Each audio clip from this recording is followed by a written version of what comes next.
I can't hear it. There we go. I can. It's in my headphones. Can you all hear my neighbor's music across the street? No. No. Okay. What are they playing? It changes every night. He smokes a lot of weed.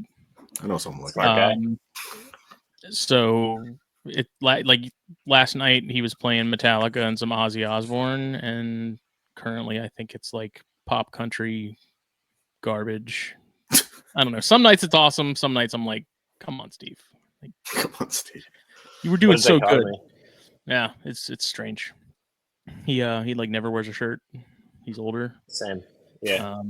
He keeps Christmas lights on his house year round, but he changes the color of them for the holidays. So like Valentine's Day, his house is red.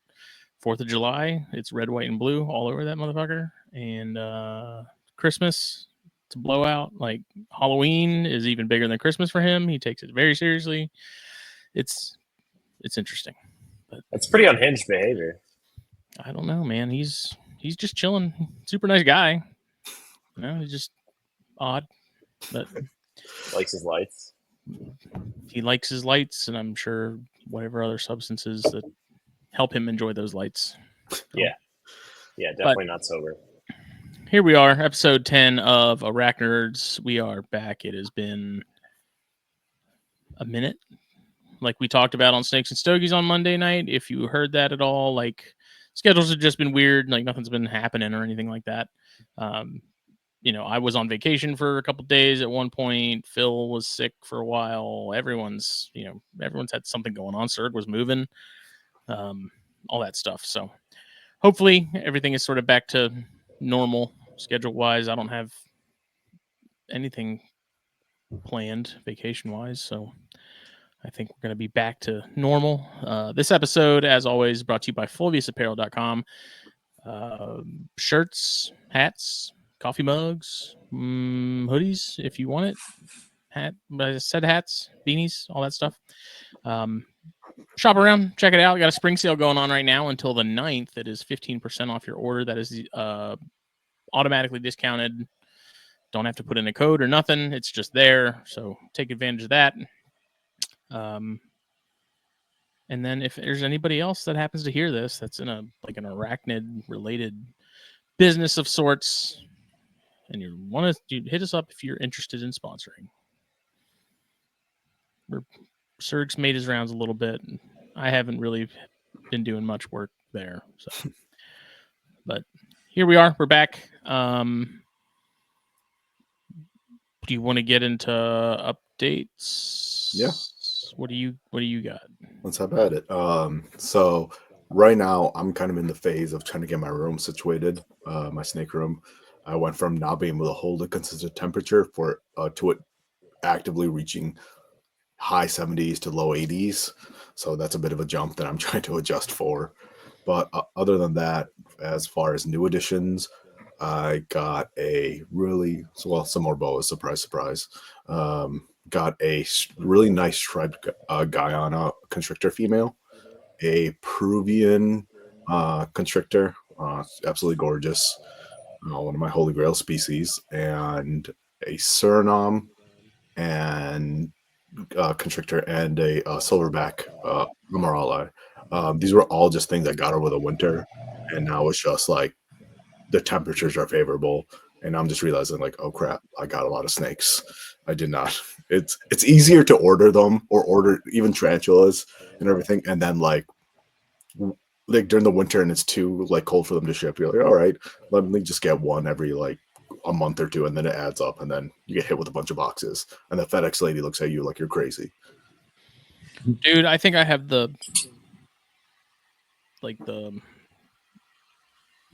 nicest FedEx lady for the first time. Like, she's super, because she drops off a bunch of stuff at work too.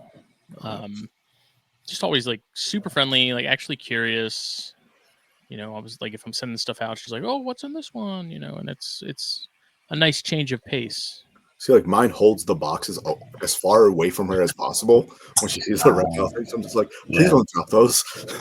Like she'll be dropping off some stamps or something because we need those for the kazoos and stuff. I'll be like, I got to pick up later this week. Okay, I'll see you then. I'll try and get here earlier. For those of you who don't know, Justin is now referred to as a kazoo king. I'm not. That is, I don't. That's not the act. That's not my direct side of the business. I just am in proximity of it.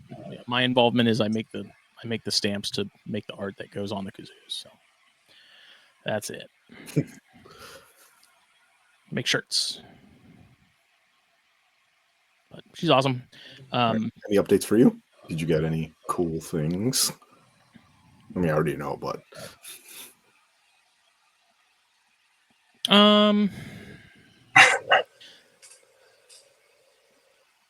little backtrack. I'm trying to organize all my thoughts. I think that Classy from Bill was that here with the previous episode? I don't know. Ever since I hit 30, my memory's gone downhill. No. It only gets worse. I have a Classy from Bill that I initially thought was a female, but it looks ventrally like it might be a male, but it's not mature. So that kind of works out because the other one I have is a female, but still has a good bit of growing and stuff to do. So if I can time it right, I think I might be able to make something happen with those sometime down the road. I think all the maculatus babies slings that I had, I lost. I think, did I mention last episode too that like my female died? I remember you telling me. I don't know if you said it on the episode or not. Yeah, so I lost the female, so I just have the male now. Those were wild caught, so I have no idea how old they were prior to me getting them. So down to literally a male with those. All my Margaritatis are doing fine, growing. What else? Apophysis is rocking and rolling, doing its thing. It just molted again recently and is growing exponentially. It's probably your biggest tarantula now, right? It's getting there. Really? I think my striata is still the biggest one out of all of them currently, but just give it another molt or two. Yeah, it'll be there in no time. But the colors on that thing are awesome. They really are gorgeous spiders. I had Subfusca come in today. Congrats. Excellent. I'm excited about those. The good folks at Marshall Arachnids sent me some of those gifted and got those set up. Excited about that because I've only had one Subfusca in the past, and it was a small one. And then I think maybe a couple weeks or months after I got that was kind of when I took a break from keeping pretty much everything. So it'll be nice to have more time with that species now and get a better feel for them in relation to the other, Poecilotheria and stuff that I have. So I'm super excited about those. These are the lowlands. Really anxious to watch those progress and do their thing. Sent my curly hair to Tim Thurman. He had a male, and I was like, "Hey, I got a female. Pay shipping. I'll send her to you. Do your thing." So he got her the other day, and I got haired pretty good in the process. That was nice. Are you pretty affected by their hairs? I mean, I think this was mostly like, it wasn't directly getting haired. She was kicking like crazy. I think a lot of it is me touching stuff around that cup while I was packing her. And then, because like I had some spots on my neck that were itching like crazy. And so I'm like, I probably touched something and then rubbed my neck, like, transported it everywhere else. But she was not happy. So she made it there okay. And Tim's going to give her a little bit of time. And then I think he's going to give a shot at pairing those. So nice. Should be good. But other than that, I feel like I'm forgetting something. That's the bulk of it. I have that green bottle blue that I think might be a male as well. I don't know for sure. That one's still got some growing to do, but yeah, it's pretty much business as usual outside of that. So yeah, I'm really excited to see how you like the apophysis, just because with Pamphobedius, Inzonessus and Apophysis. It's one of the ones where I don't feel as like bad that they're like if they mature out to be males, just because they're extremely colorful. Phil, I saw you make a face. Stop it. So it's like, oh, it sucks because they don't last. Well, they still last a decent amount of time. I think they're not that bad compared to like but they are just like absolutely gorgeous in it themselves. So it is like legitimately having set this one up with live moss that's doing really well and like a really cool sort of setup. It has been a genuinely enjoyable species to keep so far, and I would at some point, if this one does end up being male, it'd be cool just to raise up, even if I get some more slings, just raising them up because they grow like exponentially. Like I said, each molt they're like a solid chunk bigger than they were previously. Like I feel like it's almost even more so with those than maybe some other species. Yeah, definitely. And it's it's always exciting when I see the molt, but I'm like, all I can see is a leg. I can't see the whole spider. I just see a foot hanging out of the the entrance of the scrape or something. A little pink foot. And and they grow quick, and it's just a fun species, man. Like watching it as soon as it feels a cricket in there, like watching it come out, like all of a sudden it's not shy anymore. Because some days I'll walk in and it'll be out and it won't move and it'll just hang out. And then other days it's like I walk in, turn on the light, and it disappears. But if food goes in there, man, all that shyness and stuff goes right out the door, and it's game on, and it's just a fun spider. Yeah, definitely. I mean, there's a lot of, especially with larger New World species. Old worlds are always kind of like this, but well, not always. Shouldn't use absolute terms, but with a lot of the New World giants, it's like there comes a time where they reach a certain size and they're not scared anymore, and it's like pretty like, oh, okay, we're doing this now. We're open its closure and everything, or like it becomes more bold, and I love that. I love that kind of like that switch being flipped from them running into their hides to them just staying out there and like investigating more. And yeah, no, that's I forgot about that's what it is. I got 2 erratum from Dylan. Ooh. And those both molted while I was on vacation. So nice. How big are they? They're small. I want to say these are probably like maybe 3rd instar. I don't know how big. Like little. Like if they were folded up, they could fit on my thumbnail. Got it. Because like for example, 3rd instar Theraphosa is huge compared to that. 3rd instar Brachypelma. Well, I don't keep Brachypelma. I keep exciting species. Oh, okay. But those are looking real good. I'm excited about that. That's a species that I was always on the hit list and very close to the top for a very long time. And Dylan had some, and I finally just said, "Screw it, let's try it out." And they're doing awesome.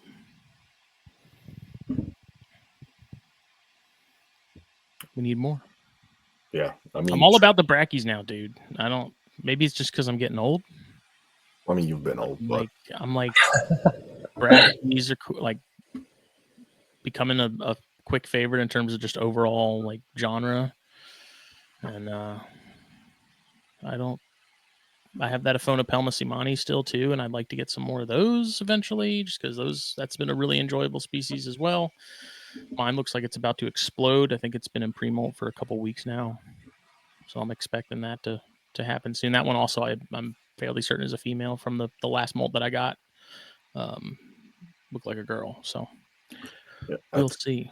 I think with Brachypelma and Aphonopelma and the slow growing species, there's something much more rewarding about them molting and everything, opposed to like how faster New World species. Because it's like, oh, the tropical New Worlds or even the Old World, it's like they kind of molt like clockwork, so to speak. It was like, oh, it's that time, and they do. But with an Aphonopelma or Brachypelma, it's like, oh, when was the last time you molted, kind of thing. So I've always kind of enjoyed that. I've started reading more into some Aphonopelma species, the locality ones. I just find them interesting. Something about being able to see them in situ pretty easily. Well, not pretty easily. Just going to the area where they're found and kind of looking for them, opposed to having to travel across the world to do that. That's pretty nice. And then like ethically and legally collecting some in the future and having like type locality kind of that. I feel like that would be cool. Maybe some naturalistic terrarium of sorts to kind of mimic what they were found. I've seen some of the Arizona Sky Island like recently described stuff on Morph Market recently, and I'm kind of torn on it. You know, it's like having not seen those available before. It's like were these snatched illegally?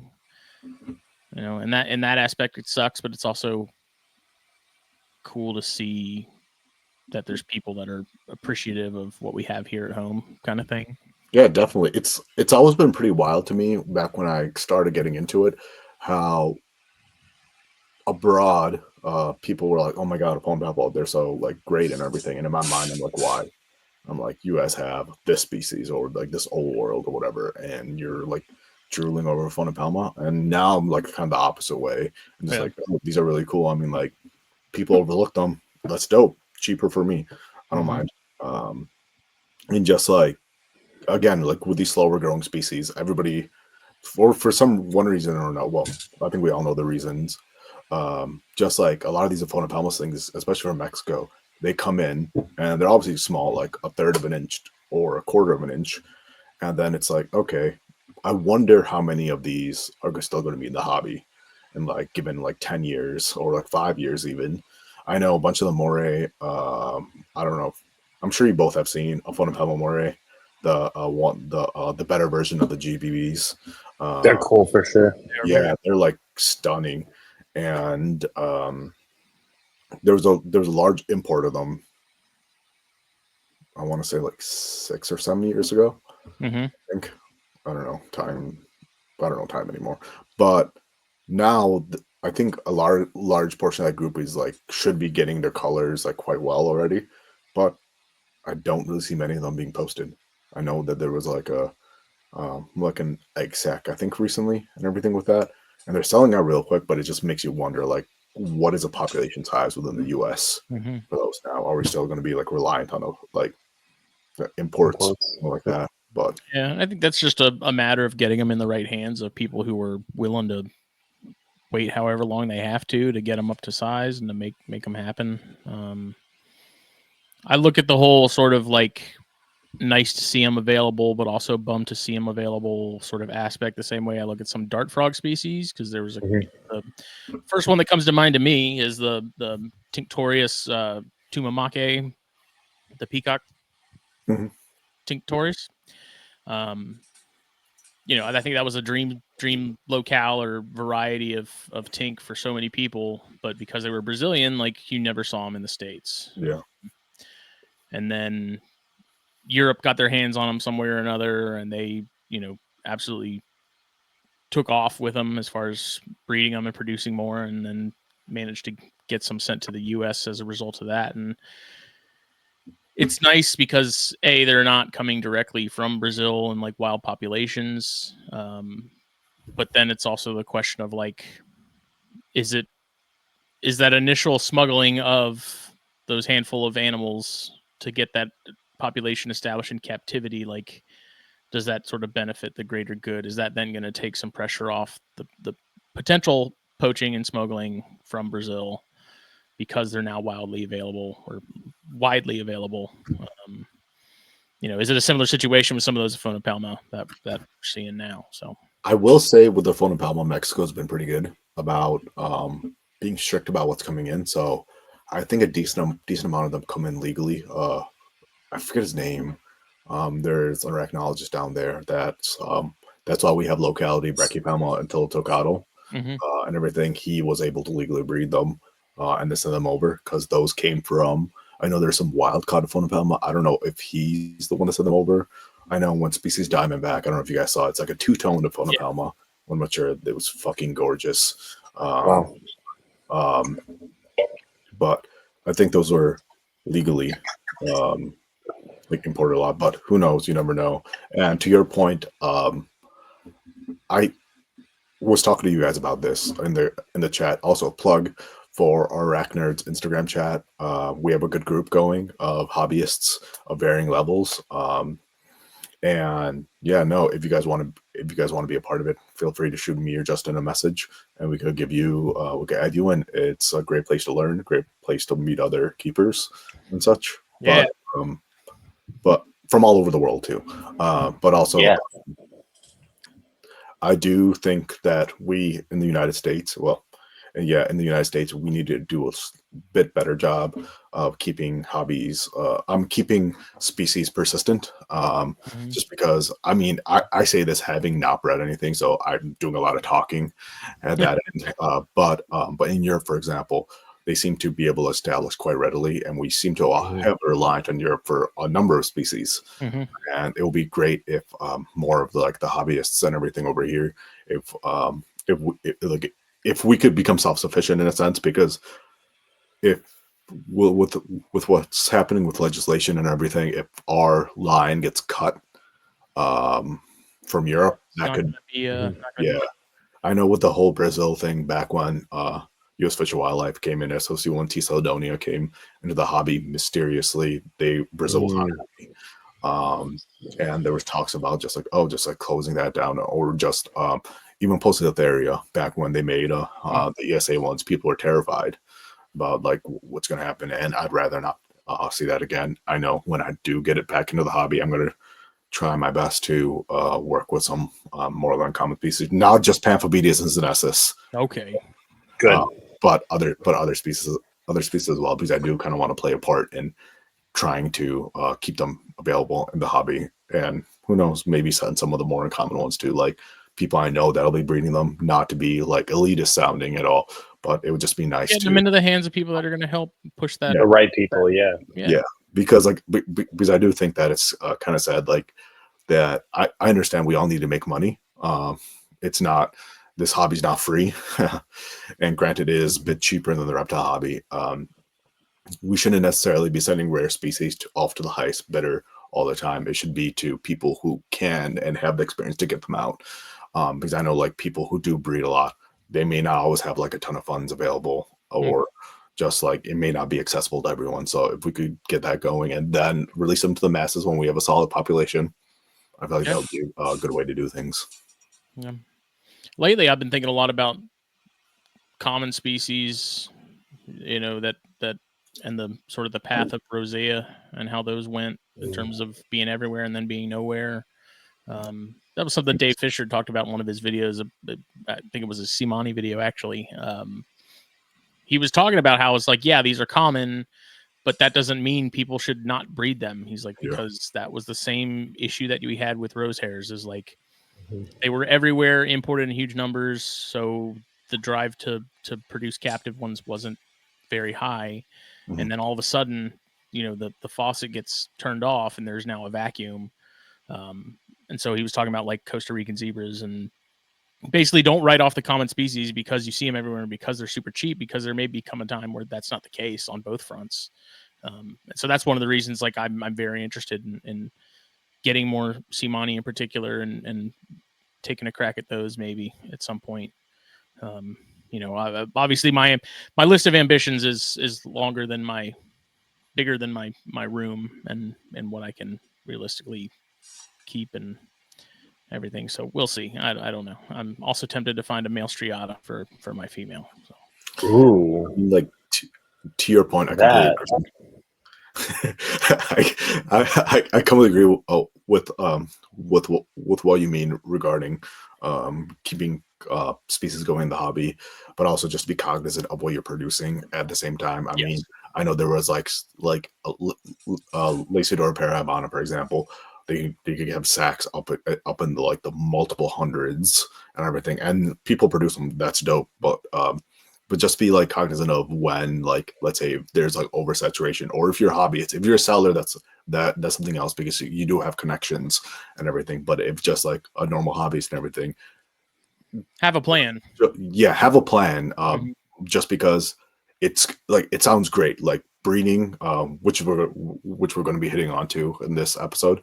It has to be an amazing feeling, just getting an egg sack. But then the reality is that's in 900, 800, 700 deli cups, substrate for all of them, feeding all of them, how much time that takes. Granted, if you Shark Tank, what's that going to take up? Half of them. You're still left with a decent amount. And a lot of like Lacidora, albopolosis and everything, they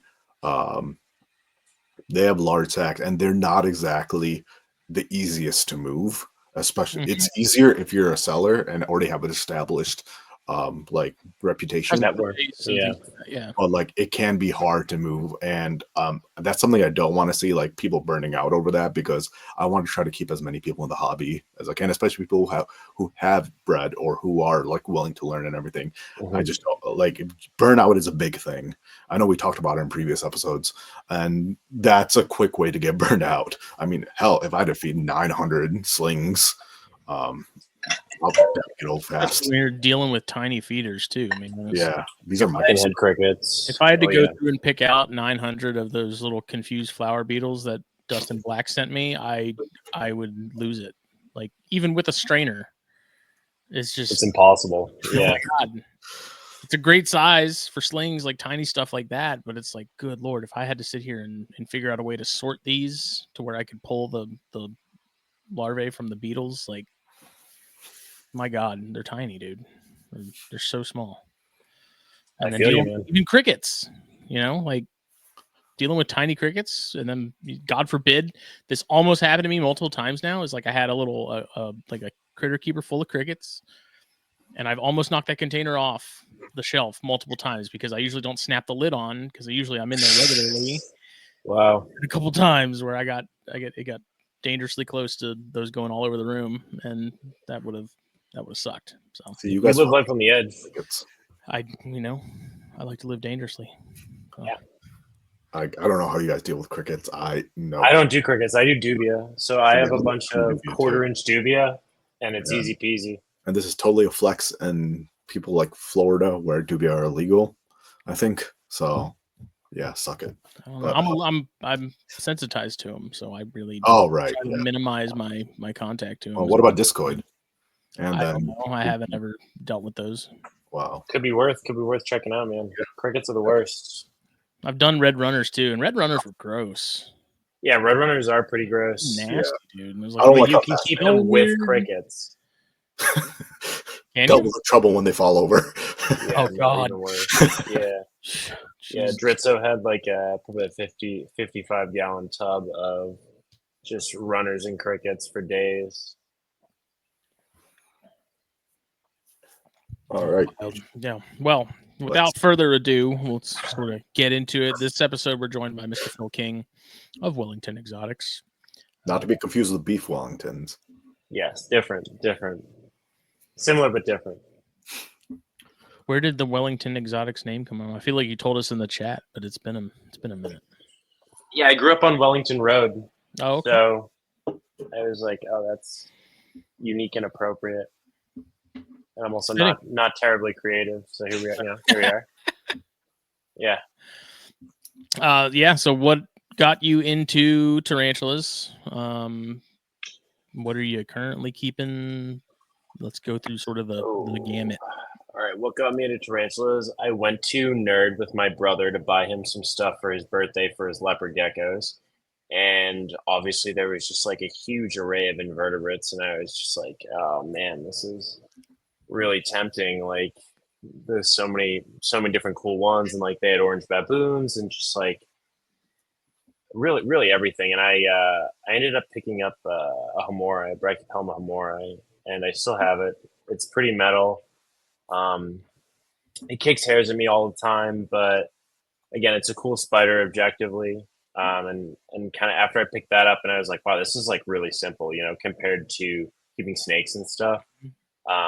It just kind of like really snowballed. It really snowballed when I got like the earth tiger, my first earth tiger, my first pokies, like that is when like kind of really turned on for me. Dude, those floodgates open and it's bad. It's so dangerous. It's just so much bad stuff, and you can't. So what was the time frame of like when you Dude, first... so I have right now without slings, right? I have probably 40 high 30s, low 40s tarantulas. With slings, it's probably in the 60s to 70s. I got my first tarantula in June of 2024. Oh, yeah. So yeah, fresh. I'm out of pocket. Yeah, I can't be stopped. It's bad. Well, we love to see it. Does your collection right now gravitate more towards like New World, Old World, Arboreal, Terrestrial? What It's the are old you world stuff. older stuff? Yeah, the As it stuff should that be. the fossorial stuff. I really like the fossorial stuff right now. The Kylobrachys and We the could edit like Phil's. Stereopagos. We could edit Phil's face on like Johnny Depp in Pirates of the Caribbean saying, "I got a jar of dirt." That's basically what he's doing. Yeah, I got a bunch of tubs of dirt over here. And like occasionally I'll see a spider. It's pretty cool. If I'm lucky, I'll see a leg. I saw my Von Worthy came out. My female Von Worthy came out last night, and I was like, oh, shit. Oh, did she burrow right away? Yeah, dude. She's already got a whole shebang going. I remember when I first got, so I got this wild caught one. I conned my sister's boyfriend into picking one up in St. Louis. Dude, wow. This was like my first adult tarantula. That's a great purchase. Just a pissed off Von Worthy, dude. Yeah. That thing was probably a fucking chainsaw. Like, yeah, and like one of my friends at the time, this was on ArachNerds. His username was Spider Engineer. He just showed me how to like set him up, and it was like a 5-gallon Home Depot bucket. Fill it up with substrate, put the spider in. Objectively, that's one of the better ones because they feel more enclosed. It's like in the dark, they're not spazzing out as much. But and people wonder why you've got a bunch of 5-gallon buckets all over the floor of the room with lids on them. Like, are there bodies in these? Labeled in caution tape and stuff like that. Right. And then the best thing is when you take off the lid, where's the spider? Is it right next to over there? It's gonna bolt, and then the whole gamut of that spider didn't burrow for the first week or two. Then she like went all the way to the bottom, and then I needed to rehouse her. And trying to rehouse. I mean, at that point, because I was still pretty new, everyone was telling me, "Oh, you could flood it, or you could use a spoon and dig her out." I use a spoon. That was a very humbling experience. Yeah, dude, you'll learn quick. Yeah, coming from large constrictors to the spider. Let me tell you, like, there's a difference between getting a threat posture from a sling or a juvenile than like a large adult. Dude, a large Von Worthy, they are cranky. They love slap on the ground, and in straight lines, they're quick as fuck. Like, yeah, dude. I got a couple threat postures from like my like very average sized juvenile female right now, and I was just like, okay, like, good to know, you know? Yeah, at least like like it's nice if you're able to work with them and you're able to like raise them up, even even from a juvenile and everything. Yeah, no, that's not something I would recommend. How old was I? Like, I was a younger kid. I'm still young right now, but a younger kid. Yeah, and I did tell Phil, like it was labeled as unworthy, but it was at that time where any kind of spider that looked like that or that was a quote unquote earth tiger from that area where it was labeled unworthy. Unfortunately, at that time, I think I was talking to Walker. You cannot send molts in to him. If you're in Europe, that may be different. I don't know what the laws are regarding there, but he's really responsible. I'll be, hey, I can help identify the species for you if you send over a molt. But is that in terms of it being possibly a Minax instead? Possibly a Minax, possibly true unworthy, possibly an undescribed species because they weren't they weren't from a specific locale. They were just brought over all from that part.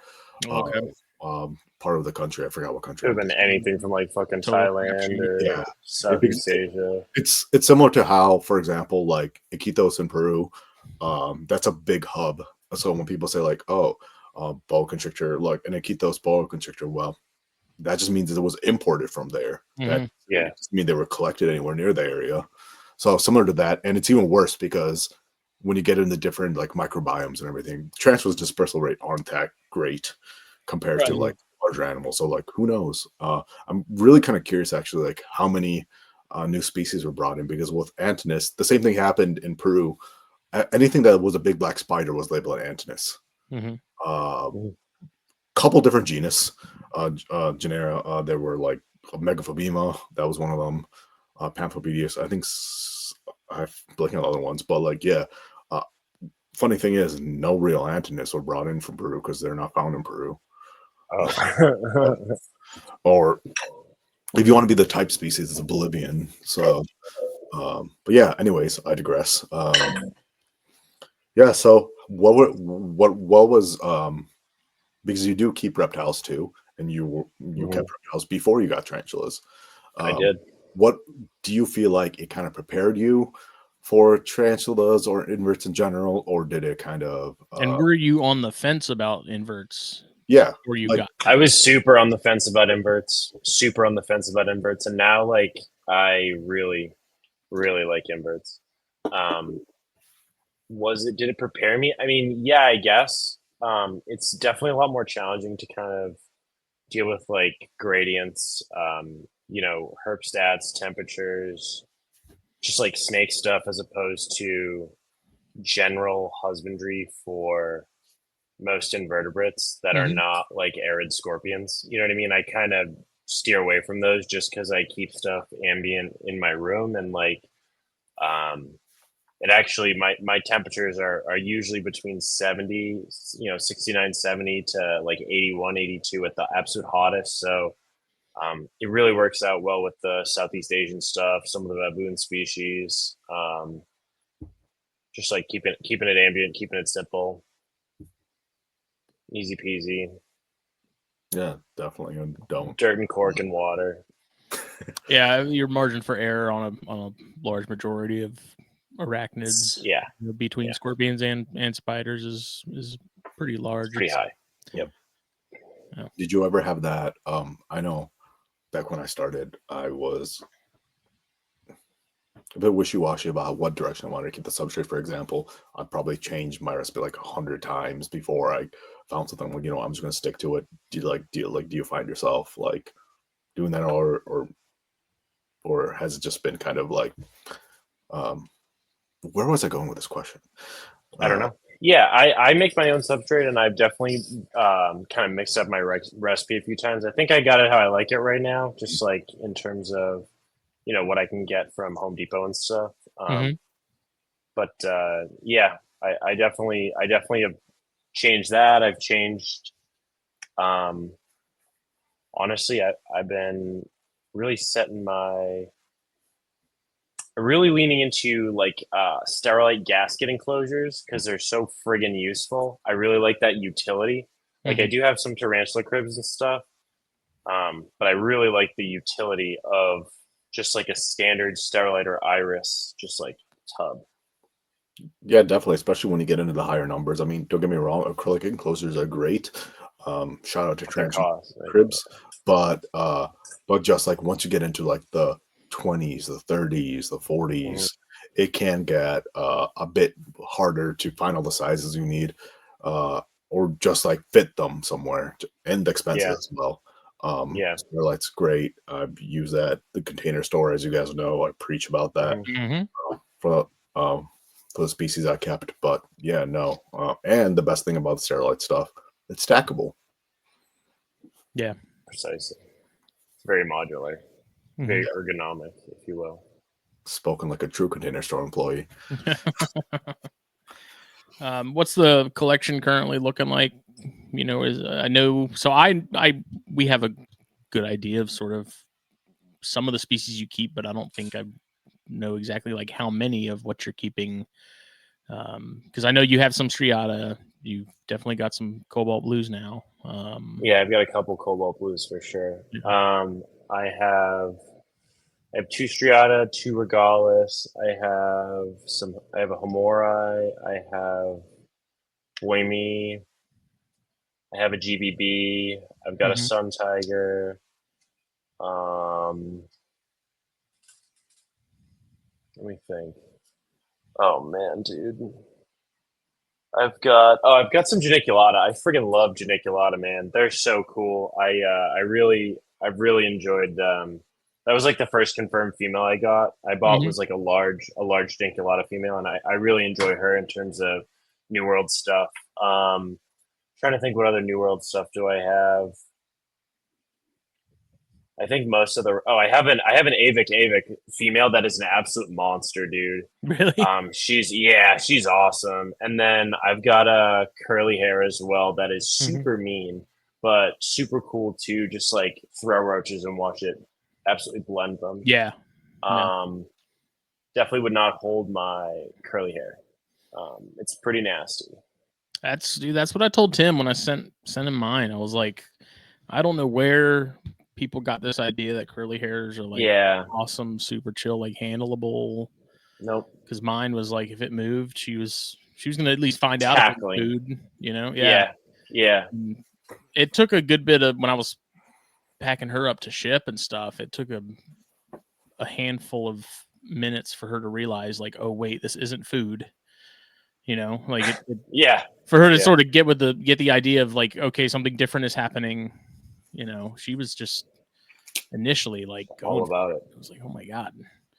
It's like I'd freaking hold my Metallica sooner than I'd hold this thing. Like, yeah, I would definitely not touch my white knees or my curly hairs. And then I think I have a vinegaroon. I've got a Scolopendra dahani. I think that's a Vietnamese giant centipede. I got that from Tom Patterson at White Plains. That thing's crazy, dude. That thing. Yeah, where do you sit with centipedes, man? Because that's dude, I don't know. I picked it up because I was like, listen, $40, like it's an import. Like this thing looks pretty metal, and I put like a big doobie in there, Justin, like a good sized beefy one, and like this thing just like ate it, like when it was alive, and I was just like watching, like holy shit, like so. I don't know. They're pretty metal. Like would I keep them like I keep a bunch of Chilobrachys? I don't know. But I could definitely see myself having a couple kicking around, especially like some of the mint leg stuff, some of the blue leg stuff. Hannes sent me a video on Instagram of one jumping from a cave and eating a bat. Some shit in Peru. Like, I don't know, dude. Centipedes are metal. They're like next level. So definitely something that I could consider down the line. Not too many, but just like I don't know, one of the crazy ones. Dude, I walked into my dining room the other night, and my wife was like, "What's this on the table?" And I'm like, "I don't know," because at first I thought she said it as if like maybe it was something of mine that was on the table and wasn't supposed to be there and out. And I was like, nah, I don't have anything missing. And I went and looked, and it was one of our native centipedes, and I mean, it was a solid like probably 3 inches, 4 inches maybe. And it was just chilling on the dining room table. And I'm like, what? Where did this even come from? How did it get up here? Like, I couldn't figure it out. Couldn't piece it together. But I ended up cupping it and just putting it in the flower bed out front. And I was like, I don't know. It literally just appeared. Yeah, they're a mystery, dude. They're really something else. Scolopendra are really nice. I'd like to be able to keep some. One day, I know when I was working in Hawaii, there's an introduced species. I believe it's... I'm not exactly 100% sure what species it is, but like I found them twice in my hiking boots and everything. So we had to take them and everything. And it's one thing to hear about a large or read about a large centipede or invert in general, and then seeing it in person. Like I'm used to a large tarantula, that's fine. A large centipede, okay. I'm used to you being a lot smaller. Dude, when I was a kid in Hawaii, man, like me and the neighborhood kids were like terrified of those things because we just heard like, don't get bit by it. It hurts. And one of the neighborhood kids I bet it hurts. Somehow did get bit. I don't know what he was doing, but I think I only saw a couple of them, but they were always like, watch out for centipedes. And you think like maybe the small, like 3 or 4 inch ones that we have here. And it's like, no, these are like real. Yeah. Like legit, dude. Yeah. No, they're robust. Yeah. I'm hoping to like spam Phil with more of them, or with just photos, so I could get him into like the pressure me, and then I could live vicariously through him for the ones that terrify me a little bit more. I mean, I definitely would consider it, man. They really are crazy, but they move so different than tarantulas too. Like I guess I'm pretty used to like the fast old world stuff, and this is like just a completely different can of worms. Like liquid. Yeah, they are liquid. They just hug the terrain, no matter what it is. You know what I mean? Like what? Not like dude, I know exactly what you mean. Yeah, I don't know how else to describe. It's whack. I guess like I would want to keep them like one day, but I don't know. I should have made my statement in large numbers because like I would want to breed them, but I do. So I will caveat with saying I'm not the most knowledgeable on different genera of centipedes and the species and how they breed, but I do know a number of them commit matrophagy. So that's like one thing about like raising and investing into like a quality like female and everything, only for her to have like babies and then she gets consumed. And That's wild, me, dude. That's crazy, thing dude. you'll ever hear is like, yeah, of course, the babies eat the mom after I guess just some velvet spiders do that as well. I'm not as knowledgeable on them. Yeah, that's cooked. That's absolutely out of control, man. Yeah, it's just one thing. It's like, all right. I mean, I'm not a fan, or I don't anthropomorphize my animals. I said that wrong. But like but there is something about like, but that doesn't mean I don't like or my animals. Even with inverts, just like having or losing something that you kind of like raised since they were small. And also, I'm not 100% sure if that process happens as soon as she lays eggs, because if she lays eggs and they're like duds, for example, does a chemical release still get sent out as she lays the egg, saying my body's gonna start deteriorating now? You can eat me. Yeah, but dude, I don't know. Those are Hana's questions. That guy knows what's good. Like, yeah, he would know that shit. Hannes is a member of our group chat too, so another plug. He's a wealth of information, and it's great to have someone from the other side of the pond. He's a book. Guy's like a book. Yeah, but in German. He was, according to Phil on Monday night, he's the latest guest on Venom Exchange Radio. That episode hasn't been released yet, I don't think, but I think this weekend it's due to come out. So it's exciting stuff. Yeah, and we're gonna get him on here at some point too. We just got to get the schedule thing figured out. He's definitely a wealth of knowledge, especially on it seems like a lot of the true spider stuff and some of those Scorpions. sort of scorpion groups as well. I enjoy hearing his perspective on things and whatnot. It's cool. Speaking of true spiders, Phil, do you keep any true spiders? I don't know if we went over that just yet. No. The only thing left that I really keep is like my old world stuff. I don't have any true spiders right now. I was considering getting some heteropoda, but I couldn't really find any at White Plains, so I bought even more Chilobrachys. Complete opposite. Yeah, so I keep a bunch of Chilobrachys stuff and Stereopagopus and Formicocylus stuff. I have some Spinachillus rufus too. Those guys are so cool. Like maybe top 3 favorite spider. A rufus, dude. Those things are nuts. They're so orange, so striated. Love building webs. They're a blast. So when you keep H. gigas too, Heteroscotra. I love those. Those guys are pretty badass too. And I have a bunch of OBTs. I have like 2 or 3 OBTs maybe. You should. I think I was going to send you some photos on Instagram. I feel like you'd really enjoy the different, what people call color forms of Pteronoclus, but I believe that they're probably just going to be different species, like the like the different locales. Like there's the and stuff like that and everything. I was checking them out when I was at Dritz's place. He had Tete, Kingoma. He had Kenya, Usambara. He had like probably 5 or 6 different ones, and then we did a Kenya pairing, and it was pretty metal. They're like chocolate milk colored. Yeah, they're really cool, and unlike similar to how you guys were talking about it before, tarantulas. I mean, like there's the stereotypes they get. A lot of inverts and reptiles too, for that matter. They have a lot of stereotypes and everything, but that doesn't mean your experience will follow that. But like Justin had that demon curly hair. Mine's demonic too. Got a demon curly hair too. Yeah, dude, mine's demonic too. Straight up. Yeah. And it's interesting to hear like how they're like touted as some of the better beginner species because how they're calm and mellow. And you see photos of people like at shows handling them, showing them that like, oh, they're pretty chill, because like I've had Pteronoclus that are calm. Granted, I don't poke and prod my animals, or I haven't done that. Only moving when necessary. I barely get a reaction out of them. But similar to you guys, At the time when it was, I need to brush up on bracket palma when it was Smithy. I think that got changed to Hamorai and then something like that. I need to brush up on that. Yeah, and then, That one was a demon. And because I got it because Home Alone.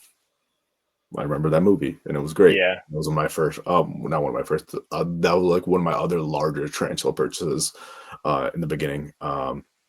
Only for it to like attack the paintbrush every single time I would try to get it to move, or because when I started, I was very paranoid about bolus or boli, the leftovers. Try to like clean up similar to how you would spot clean a reptile's enclosure. I was like really anal about that, and she did not like that one bit. So, congrats on your recent eggsack. You want us? You want us to like walk us through what it was kind of like? What was just basically basically the entire from like. I went to a show and there was this huge bald guy with face tattoos, and I bought a confirmed female cobalt blue from him, and I was like, "This is sick." It was way too cheap. It was definitely wild caught. Whatever. Set it up in a critter keeper. It was pretty pissy when I rehoused it. Like, she was pissed for sure. But like, I kind of like that. I think that's endearing. So I got her in the critter keeper. Whatever. She's just chilling for like couple weeks, and then I walk in one day and she's sitting on an egg sack. So I kind of shit my pants, shit a brick, shit a cinder block. Messaged you guys. And I was like, "Yo," and you guys were like, "Yo." Then I got in touch with Dritz, and I used my sea serpents incubator to keep them at like well, first I pulled the sack, and that was literally crazy, dude.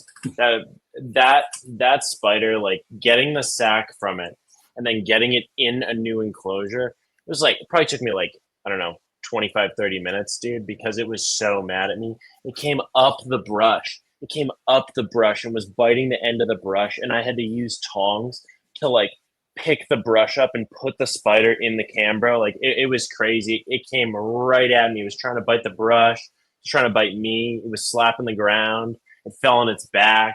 Oh, it was so cool. It was crazy. And then I got in touch with Dritzo, and he was like, "Oh, I breed Lividus all the time. This is how you do it." And he told me to basically get a little deli cup and set my incubator at like 80 degrees, 81 degrees, which is easy peasy. And then you just put that sack on like a little 2-ounce deli cup lid in a very moist container, like deli cup of sphagnum moss with like a perforated lid. I left it there for like, I don't even know, month, 2 months maybe. I could check the dates, whatever the like standard kind of incubation type deal is. But like, I tore the sack to see if it was good, and all the eggs with legs was good, and eventually they molted and walked out. And then we had to separate them all, but that was cool too. But what yeah, was the final count? I probably gave him like maybe 40. I think I gave him 40, maybe a little more, maybe a little less, because he was sending him to like 3 or 4 other people on the East Coast, so that they could all, because these are F1 Lividus slings, so they wanted to. He was like, "Oh, let's take advantage of this." So I was in agreement. I was like, "That's really smart. Let's pay this forward." So he's sending a bunch out to people in like New York, Maryland, whatever, Pennsylvania, and then I think I have maybe 36 right now. I'm probably going to keep 7 to 10 in conjunction with my wild caught female.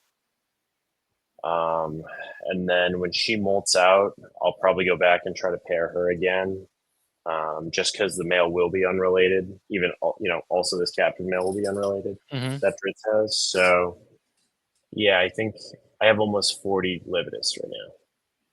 I've never had them as slings or juvies. Like the 1 or 2 that I had were adults, and they were, that was my experience too. Was like they were fine, but if you had to dig them up and rehouse them, it was it was an event. It was like, okay, this is. I kind of new like to that expect. though. Yeah, and I mean, Yeah. it's on the days that you're like, yeah, let's do it. It's awesome. But then on the days where you're like, come on, bro, I just need you to get in the damn container. Like, Yeah. No, I don't. I'm not going to engage in some sort of like Cereopagopus rehousing unless I like, unless I'm like in it to win it. Yeah. That's like not a. Usually, it's not an easy peasy one. Usually they're a little peeved. I do like how kind of, because we're all reptile keepers, how it's kind of the opposite with tarantulas that it is with reptiles. Usually you get a pissy baby snake and you work with them and they can become manageable adults. But with tarantulas, they generally grow into their disposition or their behavior. When they're babies, they're running around. Then you get your first threat posture when they're a juvie or even when they're slings. And then it just goes up from there. Granted, that's all you've done like usually when you're rehousing or when you're just like messing around, not provoking them for fun. But I just found that kind of funny, and I also found it like pretty interesting how you mentioned the F1. I haven't really heard, even from like people who are producing like wildcat stuff or back in the day. Not many people refer to them as F1 because I don't know how many studies have gone into it, but we have tarantulas in the hobby that have stemmed from like a few pairings, so their bloodline is still like pretty close. But we see what we think are so far are no negative effects from that. Granted, we don't know. We just don't know too much about them. They could be experiencing smaller eggsacs. They could be like a higher death rate. We don't know. So bare minimal genetic diversity. Yeah, so it's pretty cool. I wonder if we could. I doubt this is possible, but we could get like a general locality of some of these, especially the earth tigers, because they are being brought in regularly. Yes, they are, and everything. So it'd be kind of cool. I don't know how you would relay that to someone, because usually a lot of these, the wildcat ones, come in on reptile imports, just as like thrown on. I know DM Exotics, Dan Mallory, he mentioned too, and kind of like drove it home too. A lot of these tarantulas and inverts get thrown into like, oh hey, I have 25 tarantulas. It's an additional. Yeah, do you want them? Like, yeah, so we generally don't always have the location on them. Unfortunately, it seems to be more with the ones that mysteriously appear in the hobby that there's more locality information to those. But it would be cool if we could kind of establish something more, or get in contact with the people who do bring in the inverts to kind of be like, hey, can you kind of like walk us through? I know there, I forgot his name, a friend of mine on Facebook. I've probably conversed with him a few times, but he's in Thailand right now, and he's been documenting a lot of tarantulas he's come across in the wild. Someone I definitely kind of want to reach out to talk to more and see about his experiences. But he's visited all these localities and was able to knock out a number of species off his list to see again. Wow. So I think just being able to do that, kind of like also photograph the minute differences. I think that there's going to be variabilities among populations or something. I feel like that'd be kind of neat. So I'll be really interested in seeing how those things progress that you have, and the future plans. If you're going to, because you mentioned you have a male. No, I don't have a male, but Dritzo has a male for sure, okay. or he's very good at sourcing them. So I'm really not worried about that. When that female molts out, like when that wild cow one molts out, I'm just going to show up at his house and be like, here, you know what I mean? I mean, worst comes to worst, if you want to get your own male, just creep around some reptile import tables, and I'm sure you'll be able to find a number of them. I'm not worried about that. It's more about the fact that, like, dude, when I open the box with this one, I'm very cautious. Like, and pairing it, I'm going to be the same way. It's pretty temperamental, and like, I don't know. The pairings were wild that I saw, like especially the lividus pairing. They can be pretty violent. Like the females can be pretty violent. So I definitely would want to have a second person there. Yeah. With more so the kill, unfortunately, the species that you like. They're all man-eaters. Yeah. They generally, I know there's been a hypothesis made with some Kilobrachia species where the females have high fertility rates, and this is some higher fertility rates if they consume the male. There's been no studies about that, and that's up to whoever breeds what they want to do. I know some people are more hands off, like I'd rather not try to intervene and hurt the female accidentally. during that, and the male was going to expire anyway, so they just let nature take its course. I know other people. I have some friends that will stand there with a wooden spatula in their hand, and the moment that the male is done, put it in between and everything. I know that's done on more uncommon species. I've seen some really weird ones pairings too. Like again, I don't recommend this where someone would pinch grab the female and have the male Yes. kind of do that. I'm just like, I would not be doing that, dude. I mean, like, I get it. Every like, if it's a new species, the male is very valuable, but I don't know. Got to weigh out what you're comfortable with and what you're doing. Apparently, it was successful, so I can't knock it too much. But especially with these old world species, where with the Chilobrachys, the Haplopelma, Stereopagopus, where the males are quite a bit smaller, that tends to happen a lot for the most part. Does Dritz usually? Apologies if I pronounce his name wrong. Does he usually, or as we'll get into too, like you saw a number of pairings that he did. Is he more so on just like, let me preserve the male if I can? It depends. It depends. So like the Haiti male I got from him, the Flaminkylis Haiti male I got from him is 4 for 4 with women. So he was like, dude, you can feed her. You can feed him to her if you want. Like, it doesn't really matter. She was actually super gentle, and didn't try to kill him, so I didn't have to intervene. But if she did jump him, I was not going to. The Lividus male, we did want to protect. The Lugardi male, we super wanted to protect. He was cautious as heck, though, dude. That female was super nasty. Like, she was really, really nasty. So he was like very cautious. They gotta know going in. Like, I'm sure when they're drumming and stuff like that, like they gotta have pretty good idea. Sometimes the females think it's food and they shoot out like grease lightning, man. It's crazy. I find it hilarious. Oh, not hilarious, funny that you mentioned that the Lugardi female was more like showed some more displayed like heightened aggression, because they're generally touted as the most chill of the Pteronoculus. That is like so false. That's like the falsest thing I've heard. And I give props. Not it. I give props to anyone who can, especially with the when there's more of a sexual dimorphism associated with it. Like there's Agocephalus jundi.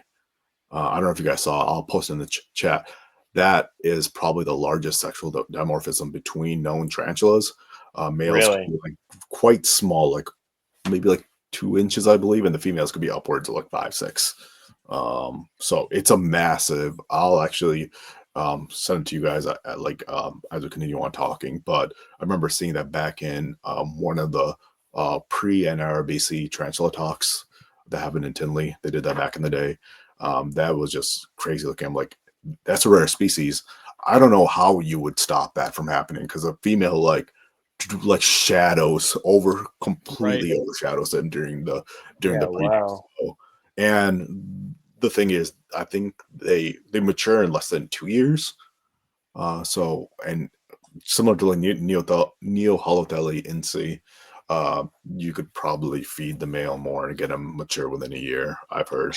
Those piqued my interest too, because I saw that Ryan and Jess at Marshall ArachNerds had some of those for sale, and I don't know. There's something about sort of the smaller dwarf species that aren't. They were pretty like cool. Stereocosmos that I'm like, they piqued my interest. So I saw a female T. bambus that was hopefully gravid at Dritzos, and that is one of the coolest spiders I've seen. Dude, if I see one on a table at a show, I really need to pony up and scoop it, because they really don't get that big, and like she's probably like this long, you know, but the architecture, the webbing, like just so cool, different. so cool. Yeah, really different species. Totally something I could see myself getting down the line. I will say, I just sent the photo in the group chat. I really want to get your guys's like opinions on that. Send it to me on Messenger so I can open it here.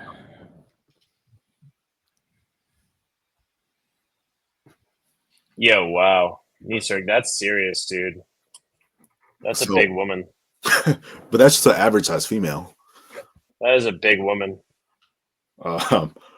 But to go back, you were talking about Texanus Bambus. Yeah. Remember how they became really popular when they got published to be like this bamboo tarantula.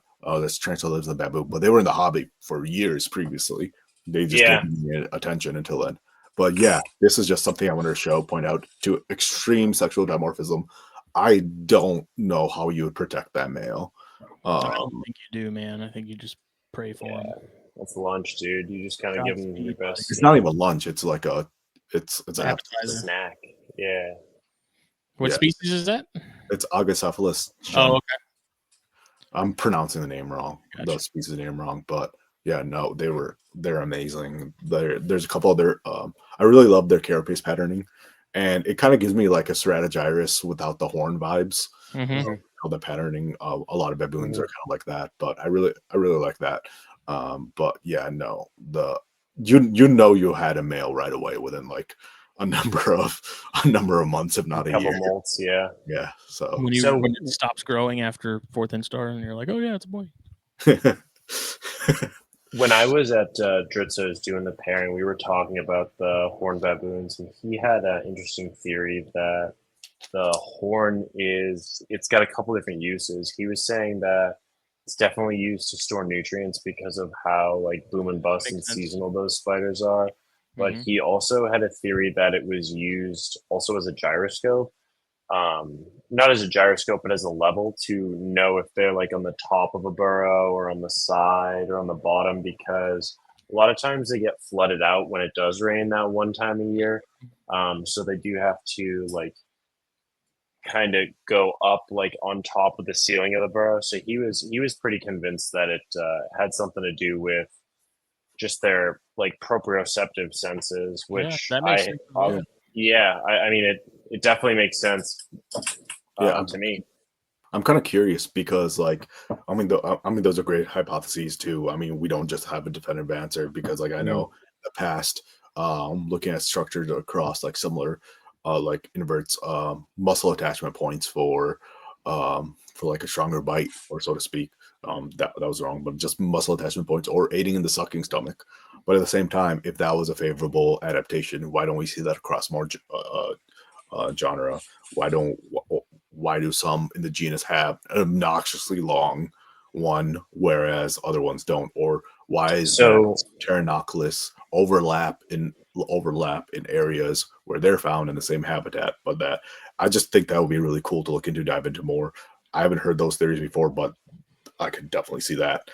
I haven't either, and he was saying that the longer horns have to do with more time and more storage. So he was very keyed in on the like how the horn baboons live, like in Angola and in Africa. He had all these books that described weather patterns over years and averages, and he used those books to cycle his spiders, like I guess we would cycle our snakes.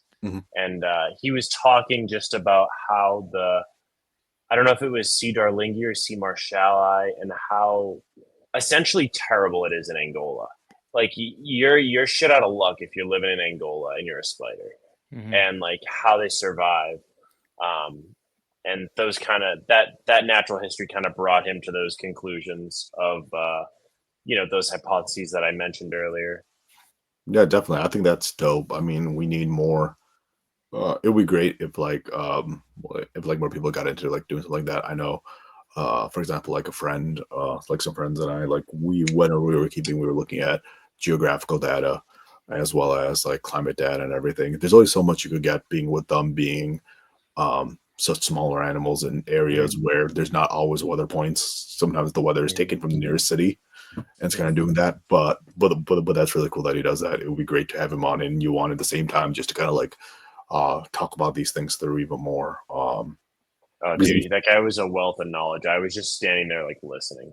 It was great. Yeah. But yeah, no, that's really cool. I know there was I really not to sound morbid or anything, I'd really like to see if I could do like a what do you call it? What do you do on English is hard today. What do you do on frogs in science class? Deceased frogs. What do you call that? Dissect a frog? Yes, there you frog go. dissection? Yeah. It'd be really cool to do like a cross-sectional dissection on a strategyrus to see what's kind of in the horns. In the horn. Because I do know some people said in the past on record boards that it's hollow. But yeah, so he was talking about an air bubble being in the horn, and that air bubble moving based on its gravitational pull, based on the position Like of a the level. spider. Like a bubble. Correct. Wow. Yeah, so he alluded to that actually, which, you know, again, this is just me, you know, talking out of my butt secondhand. I'm just a kid that, you know, watched my spiders bang with this guy. But that's kind of what he was. But well, that's what happened. So that's what he was saying, and like, it would be sweet if you guys had him on to talk about it, because I don't know, he's got all like the edition Chimera like tarantula books that are like basically non-existent in this country, and he has all of them. And they all have like all this crazy data in German, but he like reads a little bit of German and he's able to translate it. It's really cool. It's really, really cool. Yeah, and you bring up a great point, because I'm really curious too.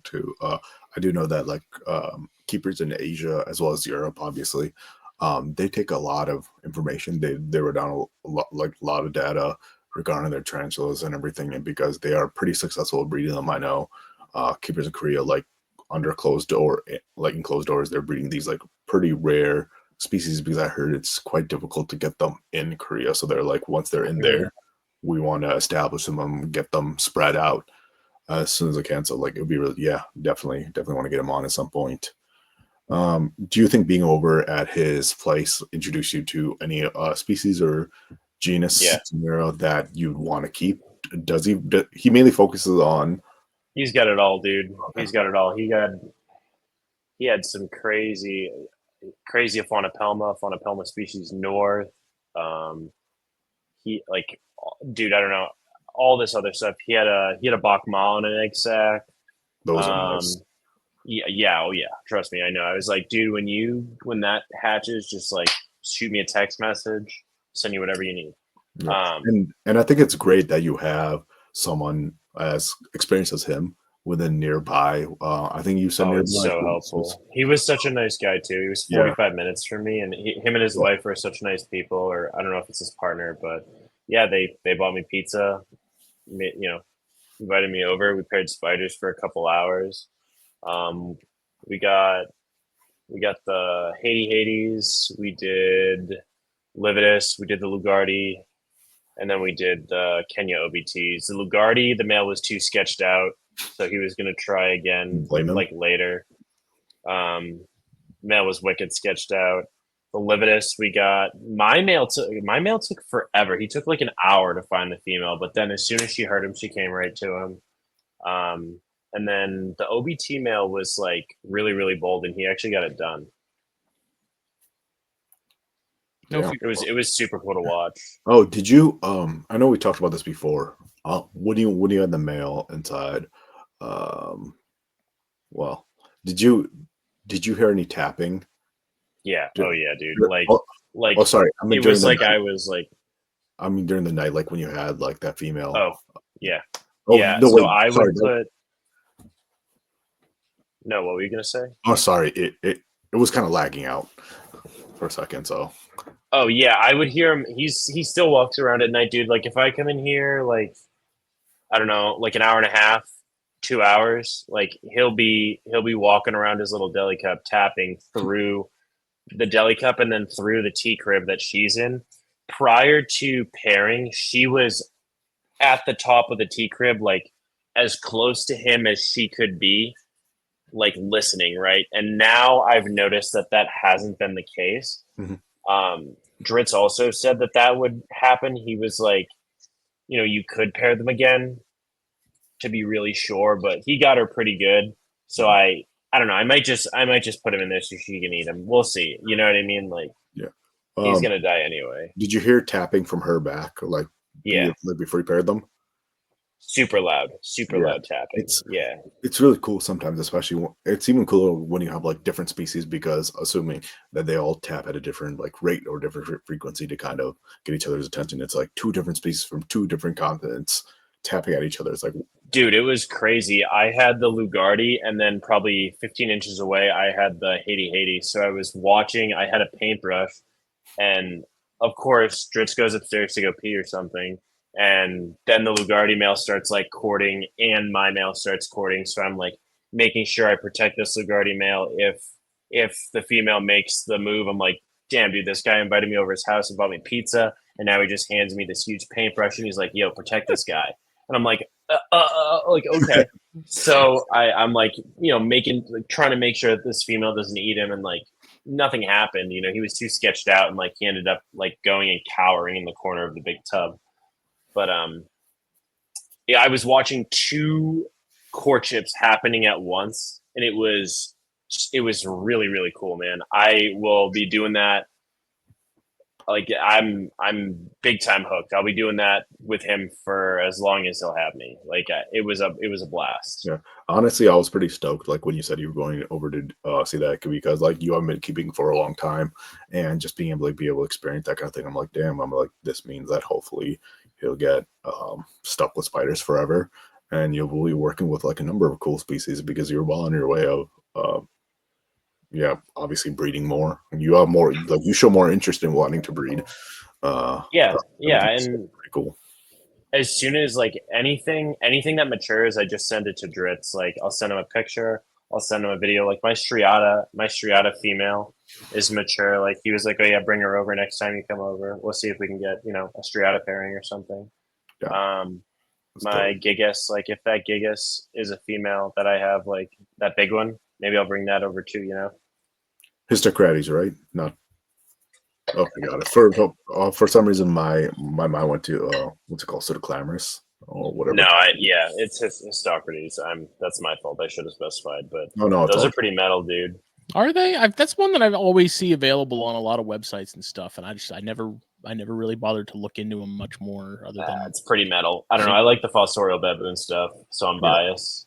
I think their issue is like similar to how with like the earth tigers, in the sense where even less so, because now that they're monocolored, for the most part, people overlook them because they always come in imports as well. Mm-hmm. They are quite cool. I know that there's the holy grail for African Theraphoidae is Histocrates Hercules. Mm-hmm. For the longest time, I don't know if they're really in the hobby. Some keepers in South Korea have said they had them, but they're from a very dangerous area to collect. I don't think there's only been like I don't want to say anything wrong, but like it's a great species. It looks amazing. I need to look at the like differentiating them a bit more from the other Histocratic species, but it's like just the name alone sounds dope. And yeah, Hercules. I mean, that's sick. Also, just Histocrates in general. I mean, like again, I will preface with saying there hasn't been any recorded instances of the wild where tarantulas are living communally. There's been some instances where, like for example, I saw Araña Puito in the wild, living in close proximity with each other. Will I say that's communal? 100% no. I don't have the experience doing that. I know people keep monocentric about 40 together, and they do well in communals in captivity. But like the whole like rule of thumb is just because it's displayed in captivity doesn't mean they're going to display it in the wild. Mm-hmm. But tie back to the point, some people do keep Histocrates laticeps, for example, in communals. I know a friend sent them over.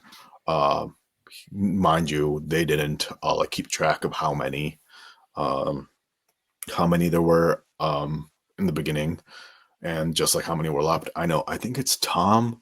He had just an enclosure with a couple generations of them. Wow. Just living together. I don't know if he still has that going, or if that's someone else, but that's also pretty cool to even see. I mean, like, yeah, even though if they're not communal, they're just highly tolerant of each other to where they're able to do that. That's interesting. I didn't know that. Yeah, I don't know if Gigas does that. But then again, I don't know if the laticeps we label laticeps are real laticeps.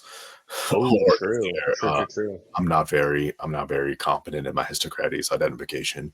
I hate to be that person, but like I need to dive more into the big brown spider aspect. of No, that. dude, Your that alley. makes sense. Yeah, Yeah. that's all you, dude. Hey, no. There's pinks, there's purples, there's reds. They're not brown. Okay. Most of them are brown. Most of them are brown. All right, well. I'm currently book shopping a little bit. I'm trying to see if I can find that the Chimera tarantula books. But Dude, I looked hard. I like Hans found it immediately, but it's just a German website, and he's like, "Yeah, they don't ship to where you are." And I was like, "Oh, Well, you could always get him to buy for you. Send him the money. I could, I Send him- should, I Yeah. should offer him some extra euros or Throw some more fun ruples in the or box. yeah, Kidding, don't do send that. him some Livitus overseas. Ship him some fucking Livitus. Do you think that what do you call it? Lost my train of thought. Pamphibedius or whack? Yes. No. Yes. Pretty few. You need. I think that. Do you have any large newel terrestrials? Or Yeah, newel- dude. I got some geniculata. You got those. When you say large, do you mean like? I don't have any bird eaters. Well, to be fair, bird eaters are the colloquial term for all South American tarantulas. Summertime baboons are all African, terrestrial yeah. Things. But geniculata is the black and white bird eater, isn't it? No, it's the Brazilian white knee. What the fuck? I see. This is Yeah, dude. What's going on over there? I don't understand. But the brown spider, dude. That's all you. it's black and white. Come on. It is not. It is brown and white. All right. Well, Yeah, I never kept those either. I had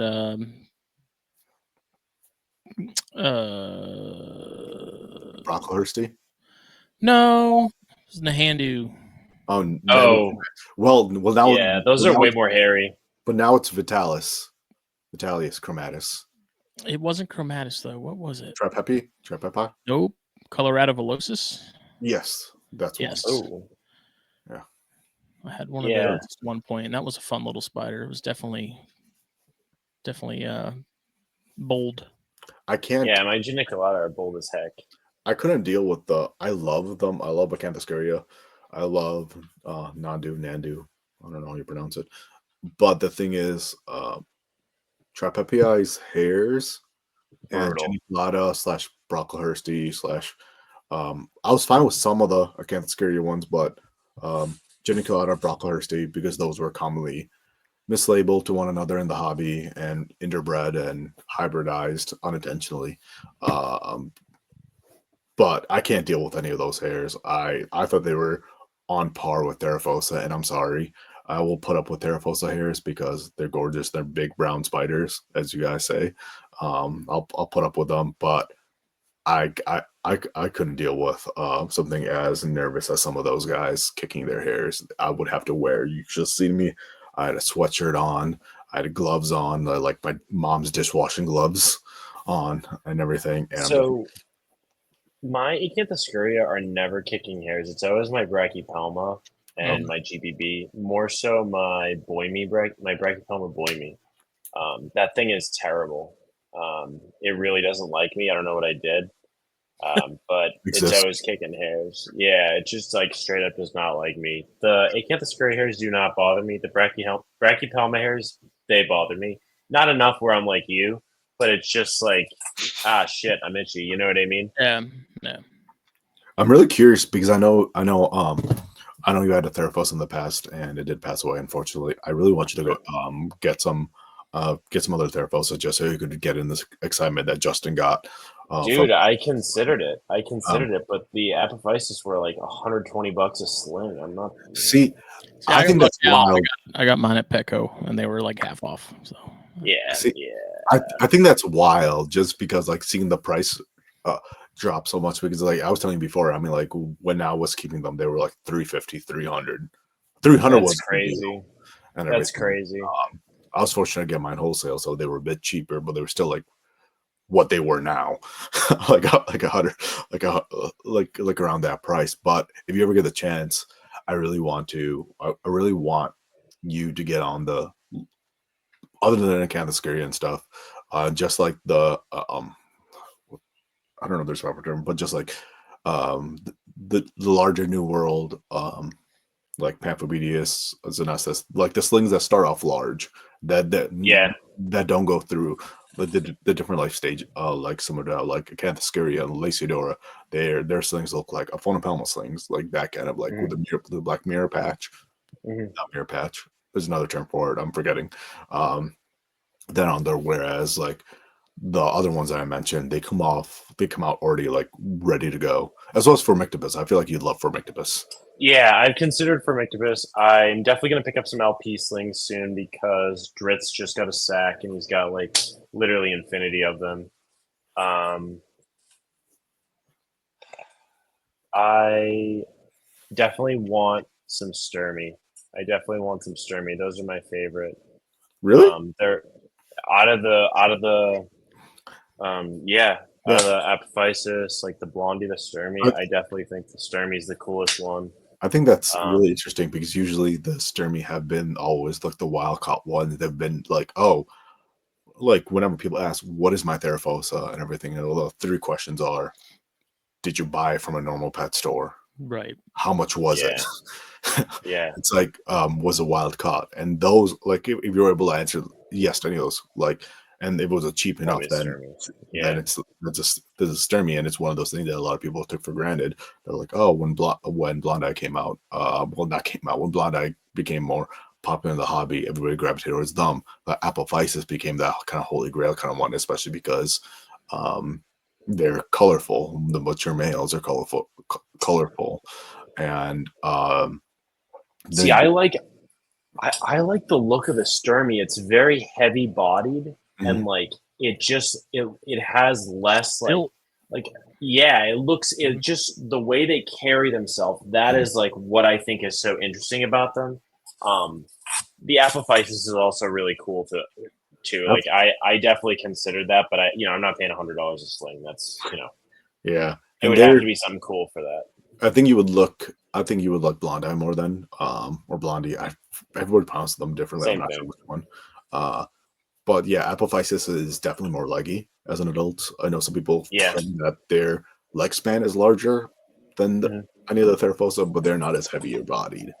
But Blondie and Sturmy would be cool if you could get like a sling of each. Honestly, ideally, I know some like sellers do like Theraphosa pack when they have them, just to raise them up, just to see like the minute differences and everything. Like one of the major factors is hair on the patella. So I forgot which one. I think Blondie has hair on the patella. Yeah, Sturmy does not. And then also like the pink toes, which a lot of people get confused because avicularia pink toes. There is a Goliath pink toe. No, that is not a Theraphosa. That's an I saw one. I forget what the scientific name is. The Goliath pink toe, but Dritz has one. It's like this, dude. It's huge. I don't know if anyone knows from back in the day in the transfer community. Me and this other admin would always beef with each other, similar to how I give Zach Loafman crap, Dr. Zach Loafman crap about king snakes. He used to come at me for my Pamphobedius, and I used to come after him for his avicularia. Like I used to call them Huvicularia, or stuff like that. And he'd come after me saying they're all brown once they're adults. I don't know. Avics are cool, man. I really like my Avic just because it's a pet store spider. They're really interesting. I got lost. I don't follow them like the whole, I don't follow them at all. I just think they're cool. The morphotypes are wild. They're gorgeous. Like I like the species, the genus I've seen the most of in the wild are Avicularia unintentionally, just because there's the amount of them. I remember back when Avicularia versicolor was a thing. Their slings are amazing. They're blue. They turn super colorful. But late the Puerto Rican one, they start out blue because they're Caribbean as well, and then they turn brown and defensive, which is wild. Oh, nice. Yeah, I do love me a good purpurea. Purpia. And species purple. I do know there needs to be a lot of work done on there, just because there's like Colombian purple, there's the Ecuadorian purple, there's the purpurea, yes, Tortilla, there's whatever like you say. Yeah. there's like the other ones too.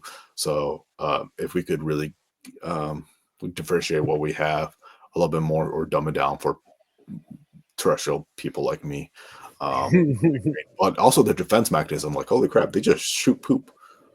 Yeah, big poop squirters. I know that's Yeah. your favorite, Nisor. Yeah, All right.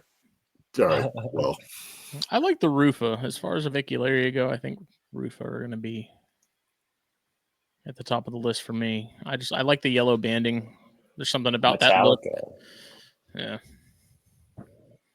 They're all cool. I can't keep up with like the M1, yeah, the morph. M6, the morphotype stuff. I need to. I remember when the paper came out, and I'm just like, I don't know what's going on, because like they like, obviously, like you took out some of the scientific names out of service and everything, or you just kind of, I forgot the proper name of what it's called when you declassify them. There's a proper name for that, but that paper caused so much commotion within the community, because I was Really? adamant over there, and every other post was, what the hell is my avicularia now, or what is this, and everything. I'm just like, it's a spider.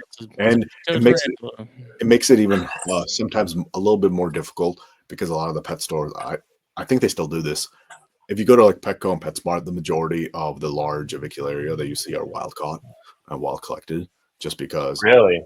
just because they're pretty common where they range. Prevalent.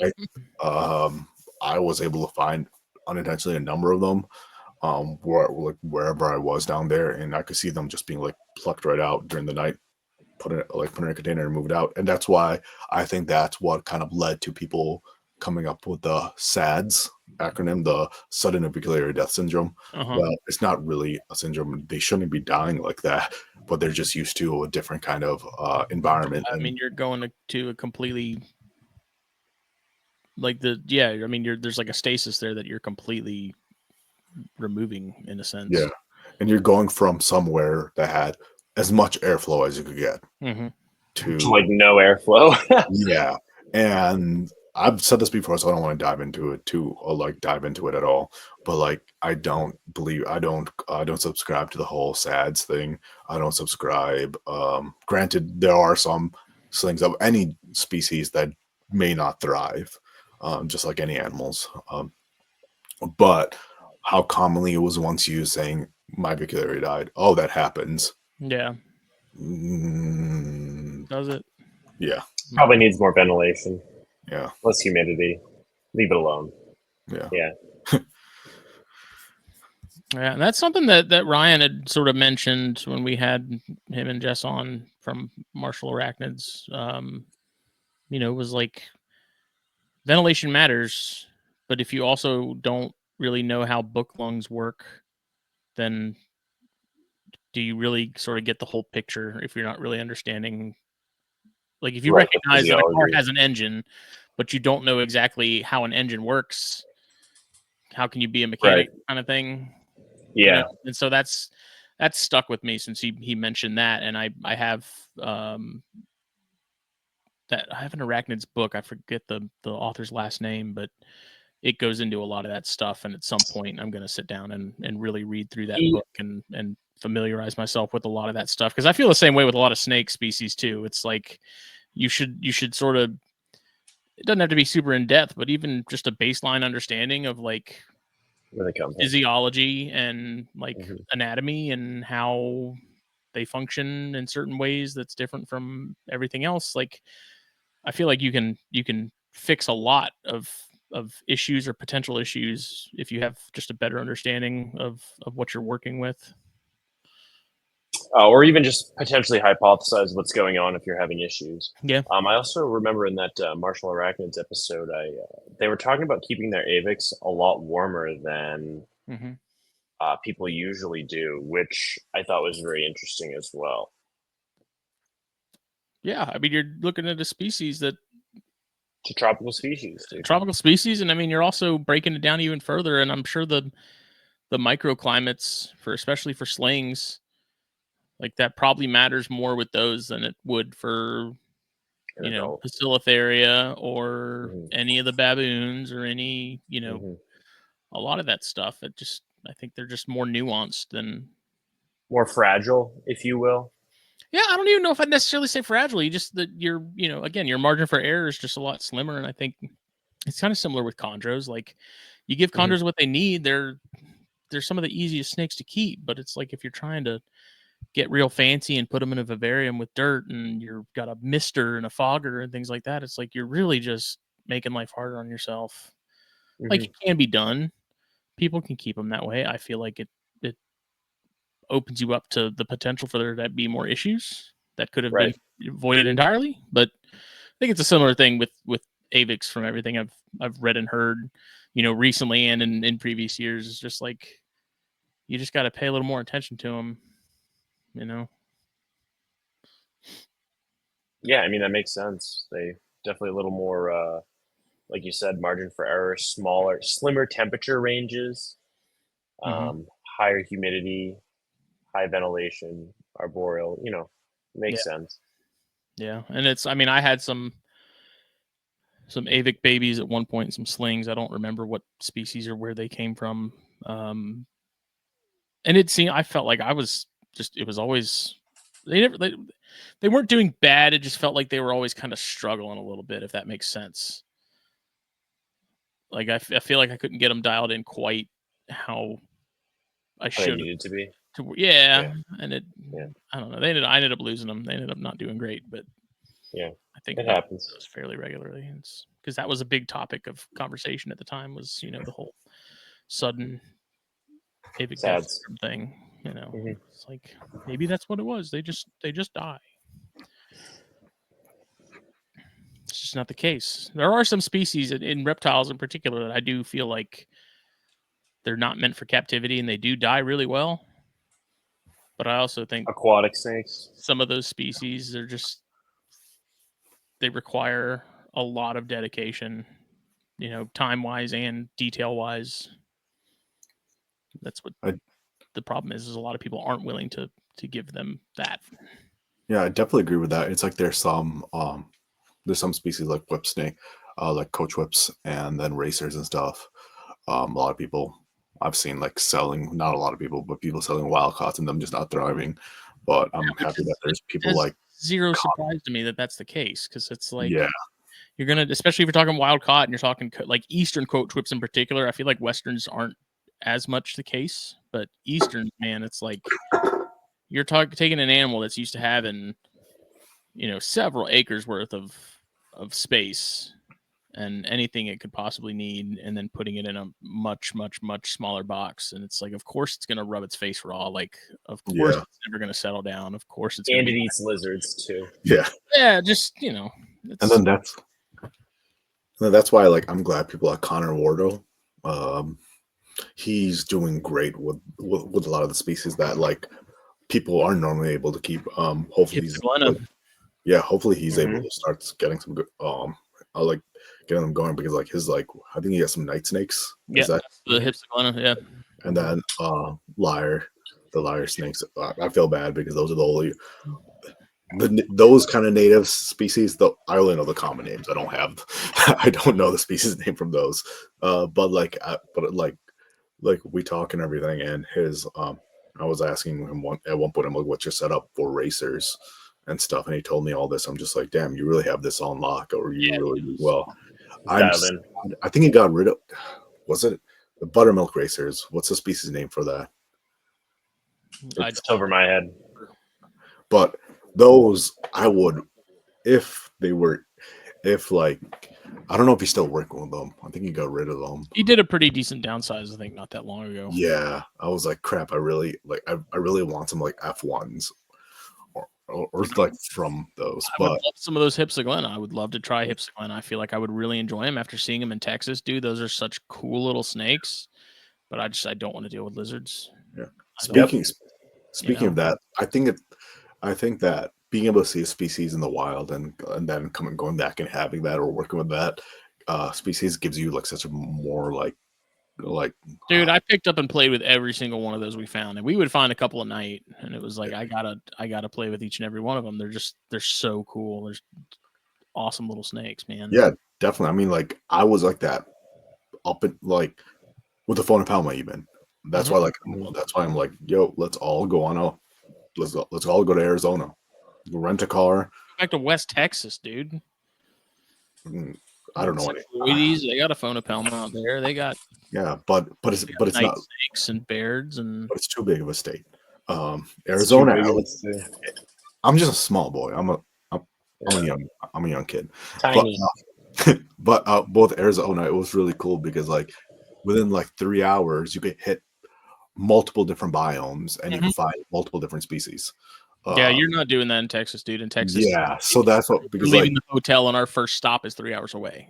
We found legit because we found chalcodes down in the like near Phoenix. We found and then on the complete opposite side we went up to near this Flagstaff Sedona area. Snow on the ground still, and we found what we thought was Marksy over there. So it's like that whole like difference thing, being able to just drive like a couple hours in the same day and everything, be able to hit as many species as that, and you could go down by the border and find quite a bit more. I feel like just being able to do that and just seeing their natural history kind of like gives you more of a respect for them. Like for example, with with chalcodes, it's like these burrows are huge, are like absolutely like probably going down a crap ton more, and yet we see in the hobby a lot of people just keep them terrestrially. So it's like things like that. Whereas Marksy, for example, kind of flipped a rock. There's a little hole. It wasn't that deep, and we were able to get them out. Angry little fuckers. But I mean, granted, I would be too if you like knocked on my door and that's something too that I've had the gears turning on a little bit lately, and I don't know if it was a Dave Fisher video that I watched or something else, but he was talking about how, how Sarg and I, we've talked about this sort of a little bit on our own, but like the way that we see some stuff kept in like Korea, like very simple setups that don't have really any burrowing space, like very John Spider, versus giving them, an adult Lividus, for example, a 10-gallon tank or something with nothing but dirt so that it can dig until it dies from digging so much, whatever. I think Fisher mentioned something along the lines of like, yeah, it's nice to give them those things, but at the same time, they dig like that in the wild out of necessity, because if you don't, you die. If you don't have this, if you don't go deep, you don't survive. So in captivity is like that factor sort of taken out. So is it really that crucial that it's done that way?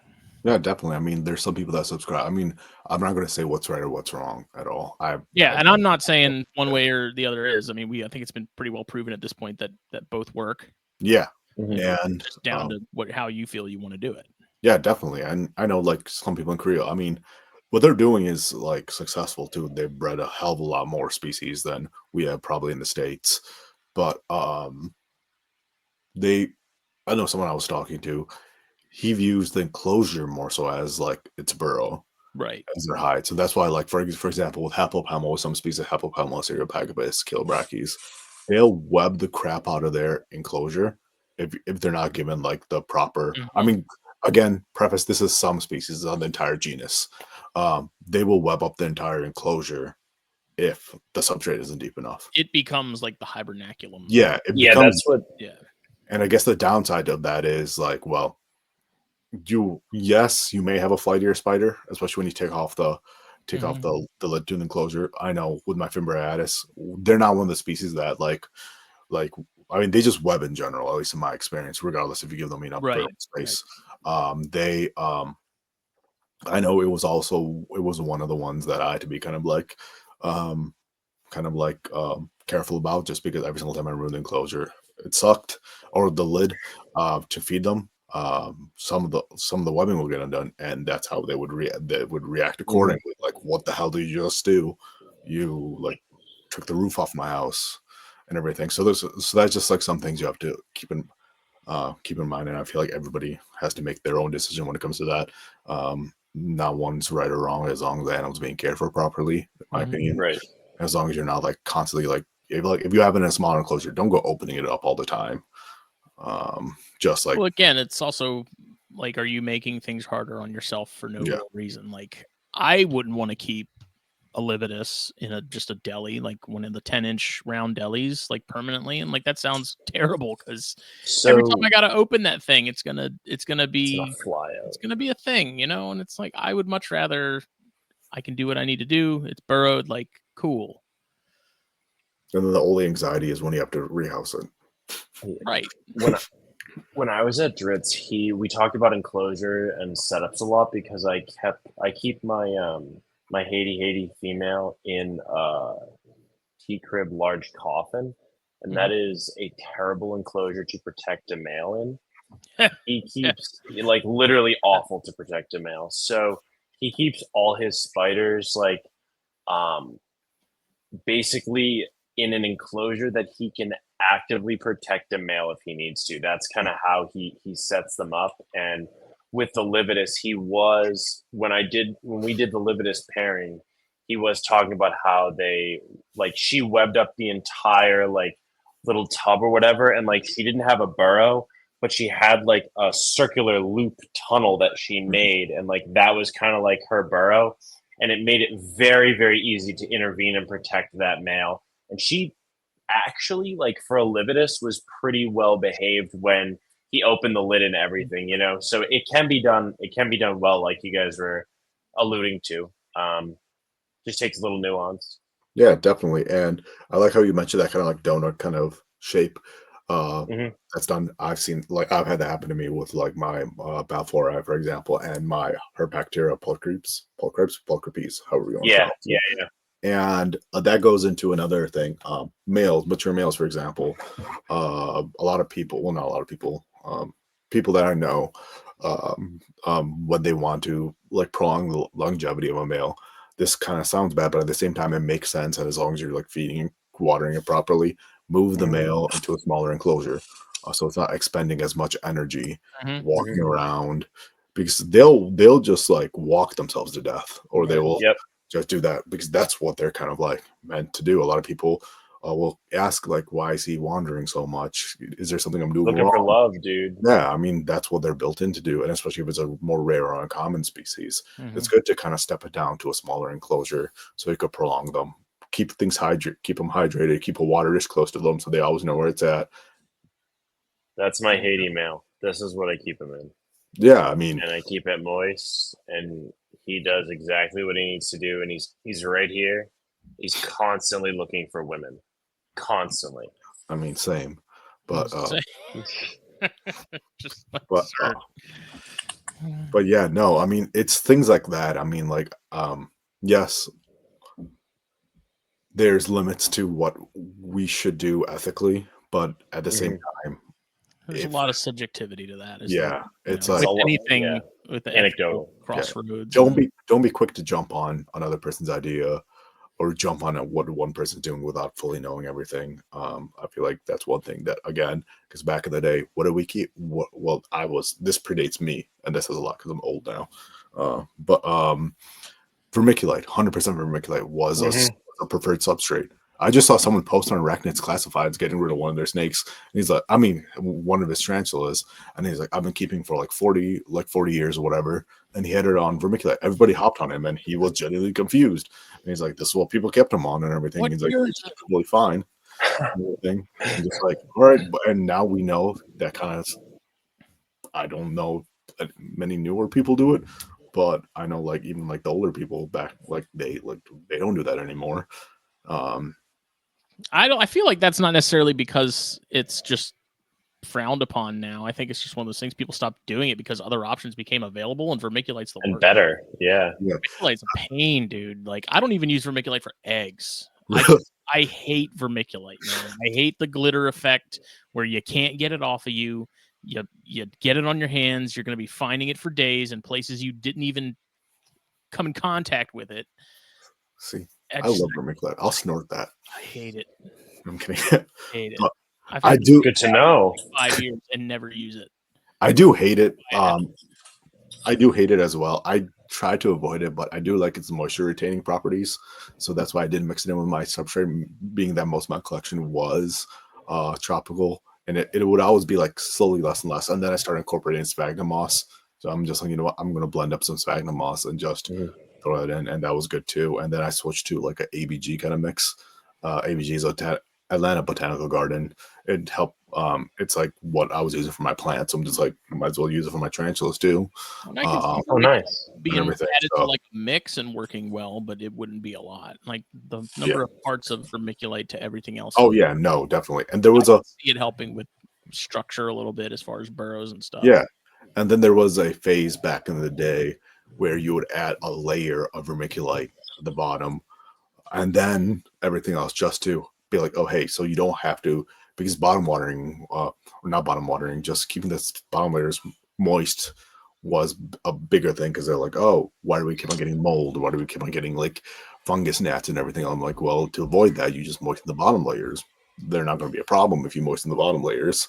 So then people did that, and then I did that for like probably like a month. Then one of my tarantulas burrowed all the way down. I'm just no, fuck this. I'm not. Never again. I'm not doing this. Then some people did. What are those balls? Leca? You know those clay balls? The clay balls. That's weird. Wow. Yeah, did that at the bottom and everything. Then you'd have issues with them getting into like that quote unquote water table. I don't know. It's just been really interesting to see how things have progressed over the years. They would hit that and they would kind of somehow limit themselves from coming in contact with it long term. Yeah, and then some people did the whole thing similar to how in bioactive, how you keep like a layer of mesh or whatever down, and then they realize sometimes the trench would get down there and rip a hole down there, and people always seem to be surprised. Oh, tarantulas not going to rip anything. I'm like, you'd be surprised what they could do. More concerned about it getting under it and drowning or getting somehow. I mean, like I've heard of like them breaking, like a very determined tarantula breaking, and large tarantula breaking. You know those slits in a critter keeper? On top. Really? Yeah.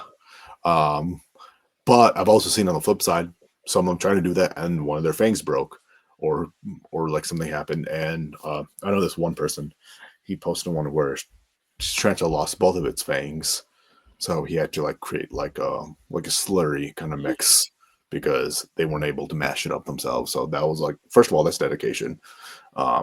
Second of all, that's wild. Yeah, he was able to get it in molt next time, and then it was slowly regrowing them, but it was still like functional after that. That's crazy.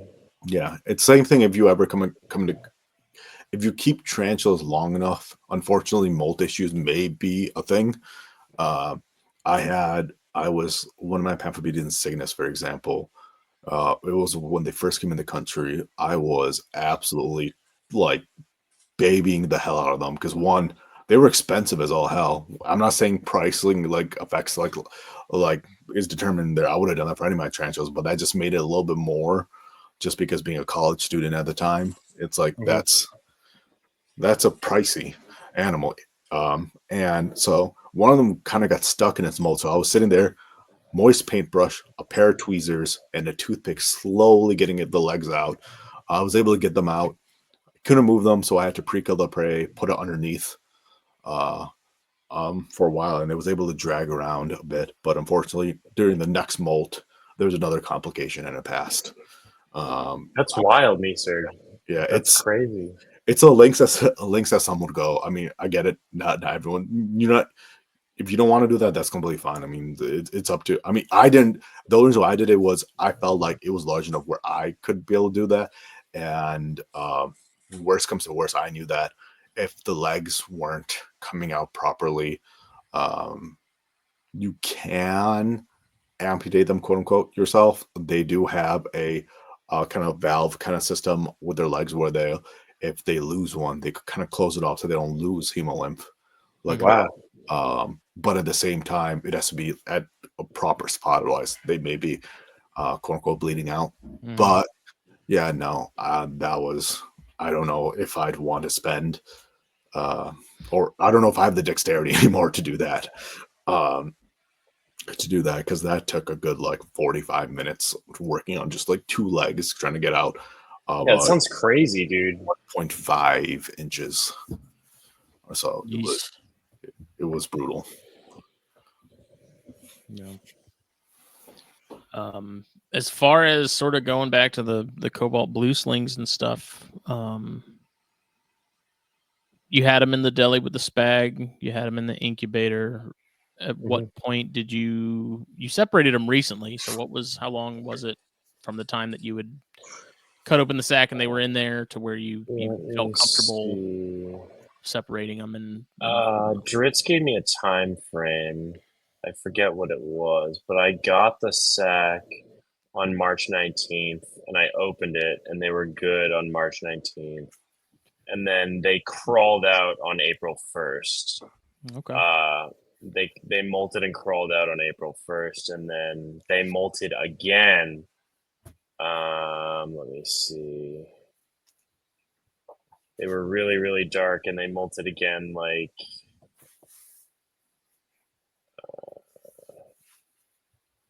maybe April 8th, April 9th, like kind of recently. And then some of them were like almost molting at Dritz's, and as soon as we separated them, they started molting, or like some of them finished molting, and that like jump from second to third instar was like pretty crazy, because after that second molt, dude, they get some wheels, like they're really boogieing, running around, they grow the hairs, they like I did my first round of feeding yesterday, little dubia roaches in there. They're little hellions, man. Mm-hmm. That's super cool to watch. It's so sweet. I just have a like this is my tub of lividus. How long did it take you to separate them all? Shout out to Dritz, dude. That guy is a legend. We did a couple different things. So like we did I separated his first 40, or we separated his first, probably took us like 45 minutes to an hour to get through the whole, like maybe 100 and change, like approximately. Like he used like we put the deli cup in a big tub and then sprinkled a bunch of moss around the deli cup. So if they ran, they would run into the moss, and we would just like scoop them up and put them in like, I have a bunch of 2-ounce deli cups and like tubes and stuff. And it was actually really, really easy. And it was cool because I would let the lividus run on my hand, and I'm like, wow, this is the last time I will ever touch you bastards. Like, you'll try to fucking kill me if I do this ever again. But it was a really, really cool experience. I cannot wait for Mingakylus eggsack in a couple months. When I was setting up those Subfusca today, I was like, okay, like this is the one time that if it ends up on my hand, it's all good, you know? Yeah, like I won't freak out. Like I won't, shit a cinder block. Yeah, I really. Are you gonna get more ornamentals? Am I gonna get more ornamentals? Yeah. I know, yeah, Sir isn't. Like, come on, yeah, obviously I'm gonna get more ornamentals. Like, it's cool because now I have spiders I can trade people. Like, oh, you want some lividus? Like, here, I'll send you some lividus. Like, you send me your whatever. Like Dritz gave me a female Von Worthy. Like, those don't just happen. Like, I was like, are you kidding me? Yeah, I would love that. And now when he gets a male, like we'll pair that. I'll have some more to trade. I'll have some Von Worthy to trade. So yeah, that's the goal, is just to trade people stuff for other cool stuff. Yeah, I definitely like that. I mean, that's what I was doing at one point, because I always had a habit of increasing my odds. I'm not just going to buy 1 or 2 slings. I'm going to buy if it's a species I want to work, I'll buy like 4 or 5, sometimes 10. And and then whenever those became like, if I had like, all right, I usually kept 2 to 3 females, and then anything else, I'm like, all right, let's trade them. I don't want to go through the hassle of selling them, and usually it's with friends and everything. I'm like, I know my taste is similar to yours, for example, so I'll give you this like pure notice and you train me a like a bunch of like I traded a friend a female pure notice and a nigri color, and he sent me like 7 Balfouri, 3 lattice eps, 2 purpurea, and a couple of Okay. colors, and everything. Yeah, So that's Pokemon cards. yeah, it's that's a good thing, dude. Yeah. yeah, and it's just like, all right, well, I felt comfortable knowing that the Renatus and the Nigri color, and I'm just like, they're going in hands with someone who has bred as an SS before and everything. So it's I don't think like for like in that case, like I would have traded them to someone who didn't have plans on breeding. But at the same time, when you get into really your niche, you tend to, I don't know where I'm going with this. That's how I got that bigger classy. Is like Bill Bradley was like, "Oh, there's a classy at my local Petco." I was like, "Sight unseen, I will send you a rhino rat snake right now if you walk into that Petco, buy it and send it to me." Sure as shit. He's like, "All right, I can get it right now," and I sent him a rhino rat because I was like, a classy that's not a juvenile or a sling. That's old. I think it was like $300. So basically, he got a rhino for 300 because I was like, Yeah. I'm not even kidding you. Like right now, if you go get it, I will send you a rhino next week. He did it. That's one way to do it, dude. See, can I just say that also? Like the one thing I like about inverts and tarantulas, you don't. So this is gonna sound bad. It's like sometimes some reptiles they have to display a certain phenotype or some kind of patterning or look nice. Tarantulas generally kind of look the same. It doesn't matter. It's like they're.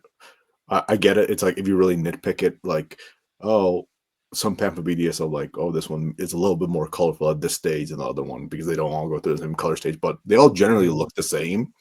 Like, so it's like, oh, you don't have to gamble with like, oh, like can't or like when someone says, "Can I see a photo of it?" It's like, okay, yeah, they all look the same. Right. Yeah, it's the one corner of sort of like the hobby, be it reptiles and inverts and stuff, where it's like I'm okay with a representative photo. It's like I get it. They're all carbon copies of mom and dad, each other, yeah. But I guess the only time I do that is like if it was like a species like Neolithaliency, they have like olive phase and a gold phase, I think. Oh yeah. The thing is Yeah, like, oh, what am I getting? And then I just want that. Or if it's like a specific color phase, or just seeing how big it is, because I'm horrible at gauging sizes. yeah, it's so hard. It's so challenging. I told a friend, I'm like, oh, I have a 3-inch one, and, like a 3-inch female and everything. He's like, okay. He's like, I'll raise it up. He's like, he gets it. And he's like, it's 4 inches. I'm like, I don't know. This big. I'm not standing over there trying to measure. I mean, like, what I did was, if I could, I would get the previous molt and be like, dry it out, stretch it out, and everything, and be like, I think it's around this size. How about like simple? It's under 4 inches. It's under 3 inches. Yeah. The only time I would get, I guess, like some people bigger than 1, less than 3. I guess some people would get more like defensive or like upset about it if it was a male or if it turned out to be a male. That's why I don't generally like buying unless it's good priced. I don't like gambling anything like at 3 inches. I'm like, you, depending on the species and your experience with that species of genus, you may be able to, or you may be able to like accurately fence-sex it and everything, or get a better idea, because I'm not shelling out what like the cost of an unsexed juvenile for a male, for example, unless it's something I really want. That's why you see drastic price changes in like confirmed males versus females and unsexed. Unsexed are usually in the middle somewhere. Females are obviously much more. Males are, depending on the species, are much less. That was something, I don't know if we had talked about it on one of the first couple episodes, but that was something that I was kind of surprised to see. And I mean, I guess you don't really see it in herps much either, snakes in particular, but like I'm surprised there's not more people buying more stuff just to raise up to maturity to then sell. People don't want to wait. Adults or sell as pairs, or like, to me, it seems like if you're willing to wait and you're willing to get a decent sized group of just a bunch of stuff, like maybe the whole raising part is more appealing in in inverts. But yeah, I mean that's kind of surprised it's more of a thing to where people are like, okay, I'm going to buy a bunch of slings of X species. I'm going to raise up, to the point to where they're sexable, and then, even adults that are ready to go. I think if you have, because for example, for the species I was interested in, a sexed female, let alone not saying a pair, is the cost of 5-6 slings, unsexed slings, and everything. So at that point, I'd rather I was a broke college student or high school student, so I did not have money like that. So I would buy a bunch, and I don't mind raising them up and everything. Yeah, sometimes it sucked. Like all the insignia slings I got, they all were male. That was think about a species that you like you're on the lookout for a pairing that's harder to come across or whatever. If you don't have the option of buying multiple slings, if it was, there's some sellers. One thing I will say, if sellers are selling, there's any vendor, well, they wouldn't. I don't think they'd necessarily be reputable if they did this. If they're selling like a male and a female the same size as a pair that are a bit juvenile, I wouldn't go for that at all.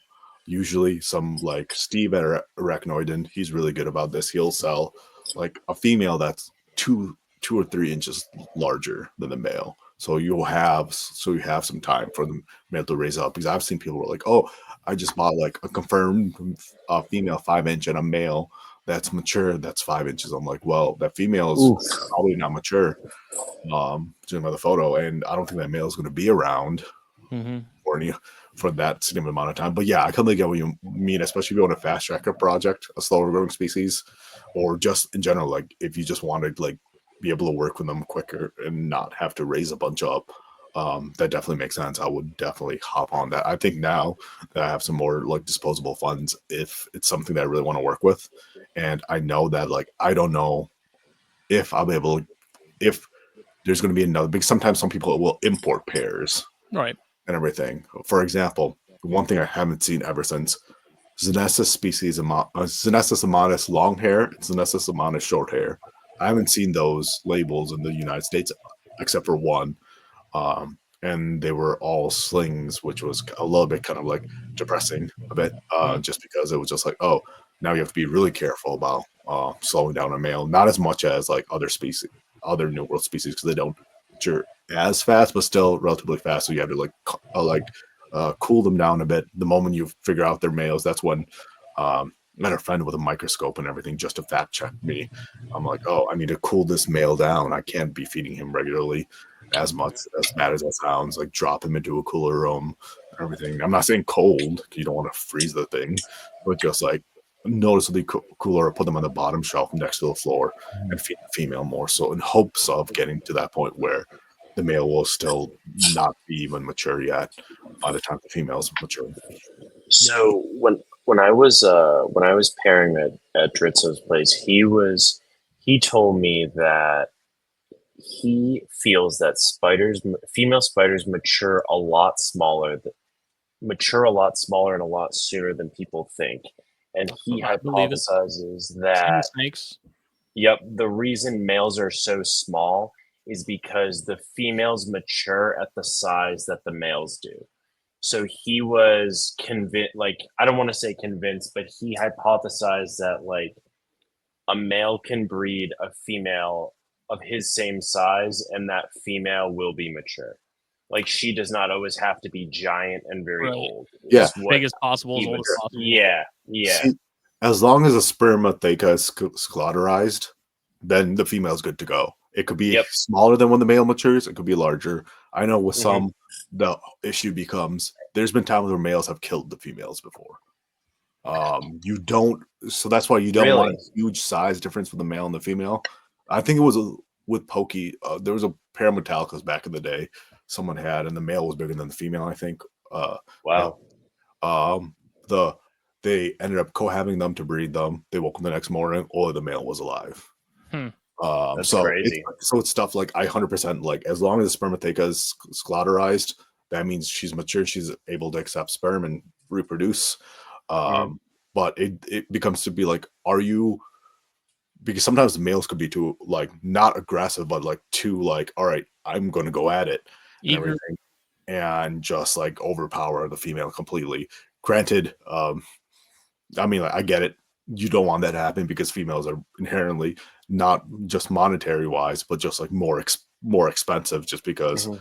it could be harder to come by. Mhm. There's a different ratio and everything, so that's something you definitely have to be cognizant of. I know some other people are like, all right, the first like when the spermatheca is collateralized, we'll give it one more molt just to be 100% certain for that to happen. And I know that too. I mean, like, do you want to like like I'm not saying that like, oh, the first molt that when that darkens, because it's basically the darkening of the spermatheca. Uh, Mhm. that's called collateralization. Pronouncing that wrong, but that's when the females mature, quote unquote. That doesn't mean it's their max size at all. Mhm. But I know some people, just to be sure, especially with more uncommon species, that they may just wait another molt. Um, Just to just be for that sure. to happen. But yeah, I've Yeah. seen like successful pairings with males from the same size. You see that in large neuroterrestrial. Sometimes the nessus males, although they may be leggier, they could be the same size as the female. So they have Mhm. medius theraphosa. Not really as much as with I haven't really seen much with baboons like that, just because sexual dimorphism is quite large in many Mhm. species right off the bat, like that Agacephalus, that photo I sent. There's no chance that female is going to be ready at that size. Like, No. Yeah. Yeah. so Absolutely. it's very species dependent. But yeah, I I do agree. I do agree with that. It just depends on it, I guess, like if people are comfortable with pairing that or not. Because I know a lot of people don't like intervening either if something goes wrong. Yeah, he was very pro intervention if there was an issue. We had some pretty big freaking paintbrushes, and we were there in an athletic stance, ready. Yeah, I guess my issue is because I haven't had to break up something before. I'm clumsy as hell. I'd want to protect the males, especially the species I'm working with. But in the heat of the moment, am I accidentally going to hurt the female trying to separate them? Because when it gets to like larger species like Yeah. Mhm. apophysis and everything, I've seen people use straight up like big spatulas to break them Yeah, apart. When you yeah, got all that leg and stuff in the mix, it's like, Yeah, how do I you know do some how do people you with put larger species, they'll have like a pair of tongs or two sets of tongs, and they'll like interweave them between their legs and everything, so that if the female goes for them, they could just lift kind of the tongs, and they're already there. Mm-hmm. And they'll do that. But I don't know. It's something I definitely wouldn't want. I don't know. I'm also like, some people are like, pair once, done. Other people pair multiple times just to be certain. First time may not get the job done. He may miss completely, or he may not. He was talking about that too. He was talking about things to look for in the female to make sure that the male did get in there, and then depending on the species, he would pair more than once. Like with the Lugardi, he had to try a couple times. Yeah, Um, he told me I could try to pair the Haiti again, but she's just going to eat him, which I'm fully confident that she's yeah, just going to eat him because she doesn't look receptive at night or anything. The Lividus, I think he paired twice. yeah. And then there's also the whole thing of sometimes if you catch the female too late in with their molt cycle. I They know just we molt out. we spoke about Jess about this, but sometimes some people had like a backup male and a male. They'd use the backup male first to kind of get the female. Like, I guess I don't know how true this is, but this was more common back in the day where this will incentivize the female. If the female's not ready, she's going to molt earlier, so she could Hmm. become ready for that. I don't see that as much anymore. I don't know if that's just because of male preservation, or people don't have extra males at the time, or the people that just did that, they're no longer in the hobby anymore. They just took a step back and stuff. But yeah, that entire like that whole like, when is the female ready to breed? Should you have more than one male as backup? Should you attempt more pairings and things like that? I think that's like interesting, and I find it interesting how different people do different things. And yeah, I totally agree. like I thought it was interesting as hell. Like when you mentioned that he said specific temperatures, because that was the first time I've ever heard someone like use like saying like, oh, 80 degrees and everything. Usually it's always been just like, if it's where the tarantula's at, that's the temperature we keep it at and everything. So that's super interesting to me. it's obviously working pretty well for him because I know he's produced a lot of things. A lot of stuff. He had like a ton of and sacks. I like numbers. I like data associated with things. If someone tells me, "Oh, just keep it at room temperature," what is room temperature? What is this? Like, what are you keeping it at? Because Quantify kept it at my bedroom temp. What the hell does that mean? Where like you said, like whereas he told you 80 or 81 or something like that. So he pulled out a book and I took a picture of the page and he was like, "This is how you're going to be cycling your room. Like when it gets cold, this is how it's going to get warm." And then he also coincided that with the amount I'm spraying Mhm. because a lot of times you're pairing the spiders. During rainy season or dry season, depending. Yeah, but a lot of times you pair them right before the rainy season so that they're hunkering down, like they're making that sack, and then you hit them with the rains and all the food, and that's kind of when they get kind of pushed over the edge. It really depends on the species. He was talking about baboon species. That's kind of where you do that the most. Yeah, same thing with that's how one of my friends was successful was in SS, one of the only ones to breed in the United States. You look at the one you need to, which is I guess more difficult with them because we don't know where they're collected, we don't know the elevation, we don't know these things. Right. So generally, kind of gauge it like, oh, okay, to get them to drop, we need to inhibit a flooding thing. And I know people back in the day did this with postal area to like flood the enclosures and like get it like kind of like sopping wet, not like standing water everywhere, but like sopping wet, and then let it dry out a little bit and everything, and that may induce like either breeding behavior or for them to drop eggsack. So it's like it's quite interesting. A lot of people think it's just like spiders aren't that complex. They are. Yeah, they really They are. definitely are. I just think it's interesting. I'm really kind of curious to if you can take a crap ton of notes on your Haiti pairing and what you're doing with that. I feel like that would be super cool. I will, and I can send you the picture of the book that I took and how I will be kind of cycling things. Definitely. I appreciate talk that. about it. More ornamentals. No, I'm the only Indian ornamental you guys need in your lives. Oh, well, we are at a quarter after 2 hours. Do we have anything else? Thank you so much for having me on. It's really cool to be on the podcast instead of listening to it in my car. So just wanted to say that. No problem. I know you're a superstar with podcasts, so I appreciate you taking out time, especially how difficult it was to kind of schedule this with like my moving, Justin's vacation, and just life in general. So appreciate being flexible, and I definitely want to have you on again with Dritz as well to kind of like talk more about these like experiences and your experience as well. When it comes time to pair some more spiders, because I'm sure by the next time you're probably gonna have a couple under your belt with that. So that'd be pretty. That'd be pretty cool, and I'm excited to see your journey as well.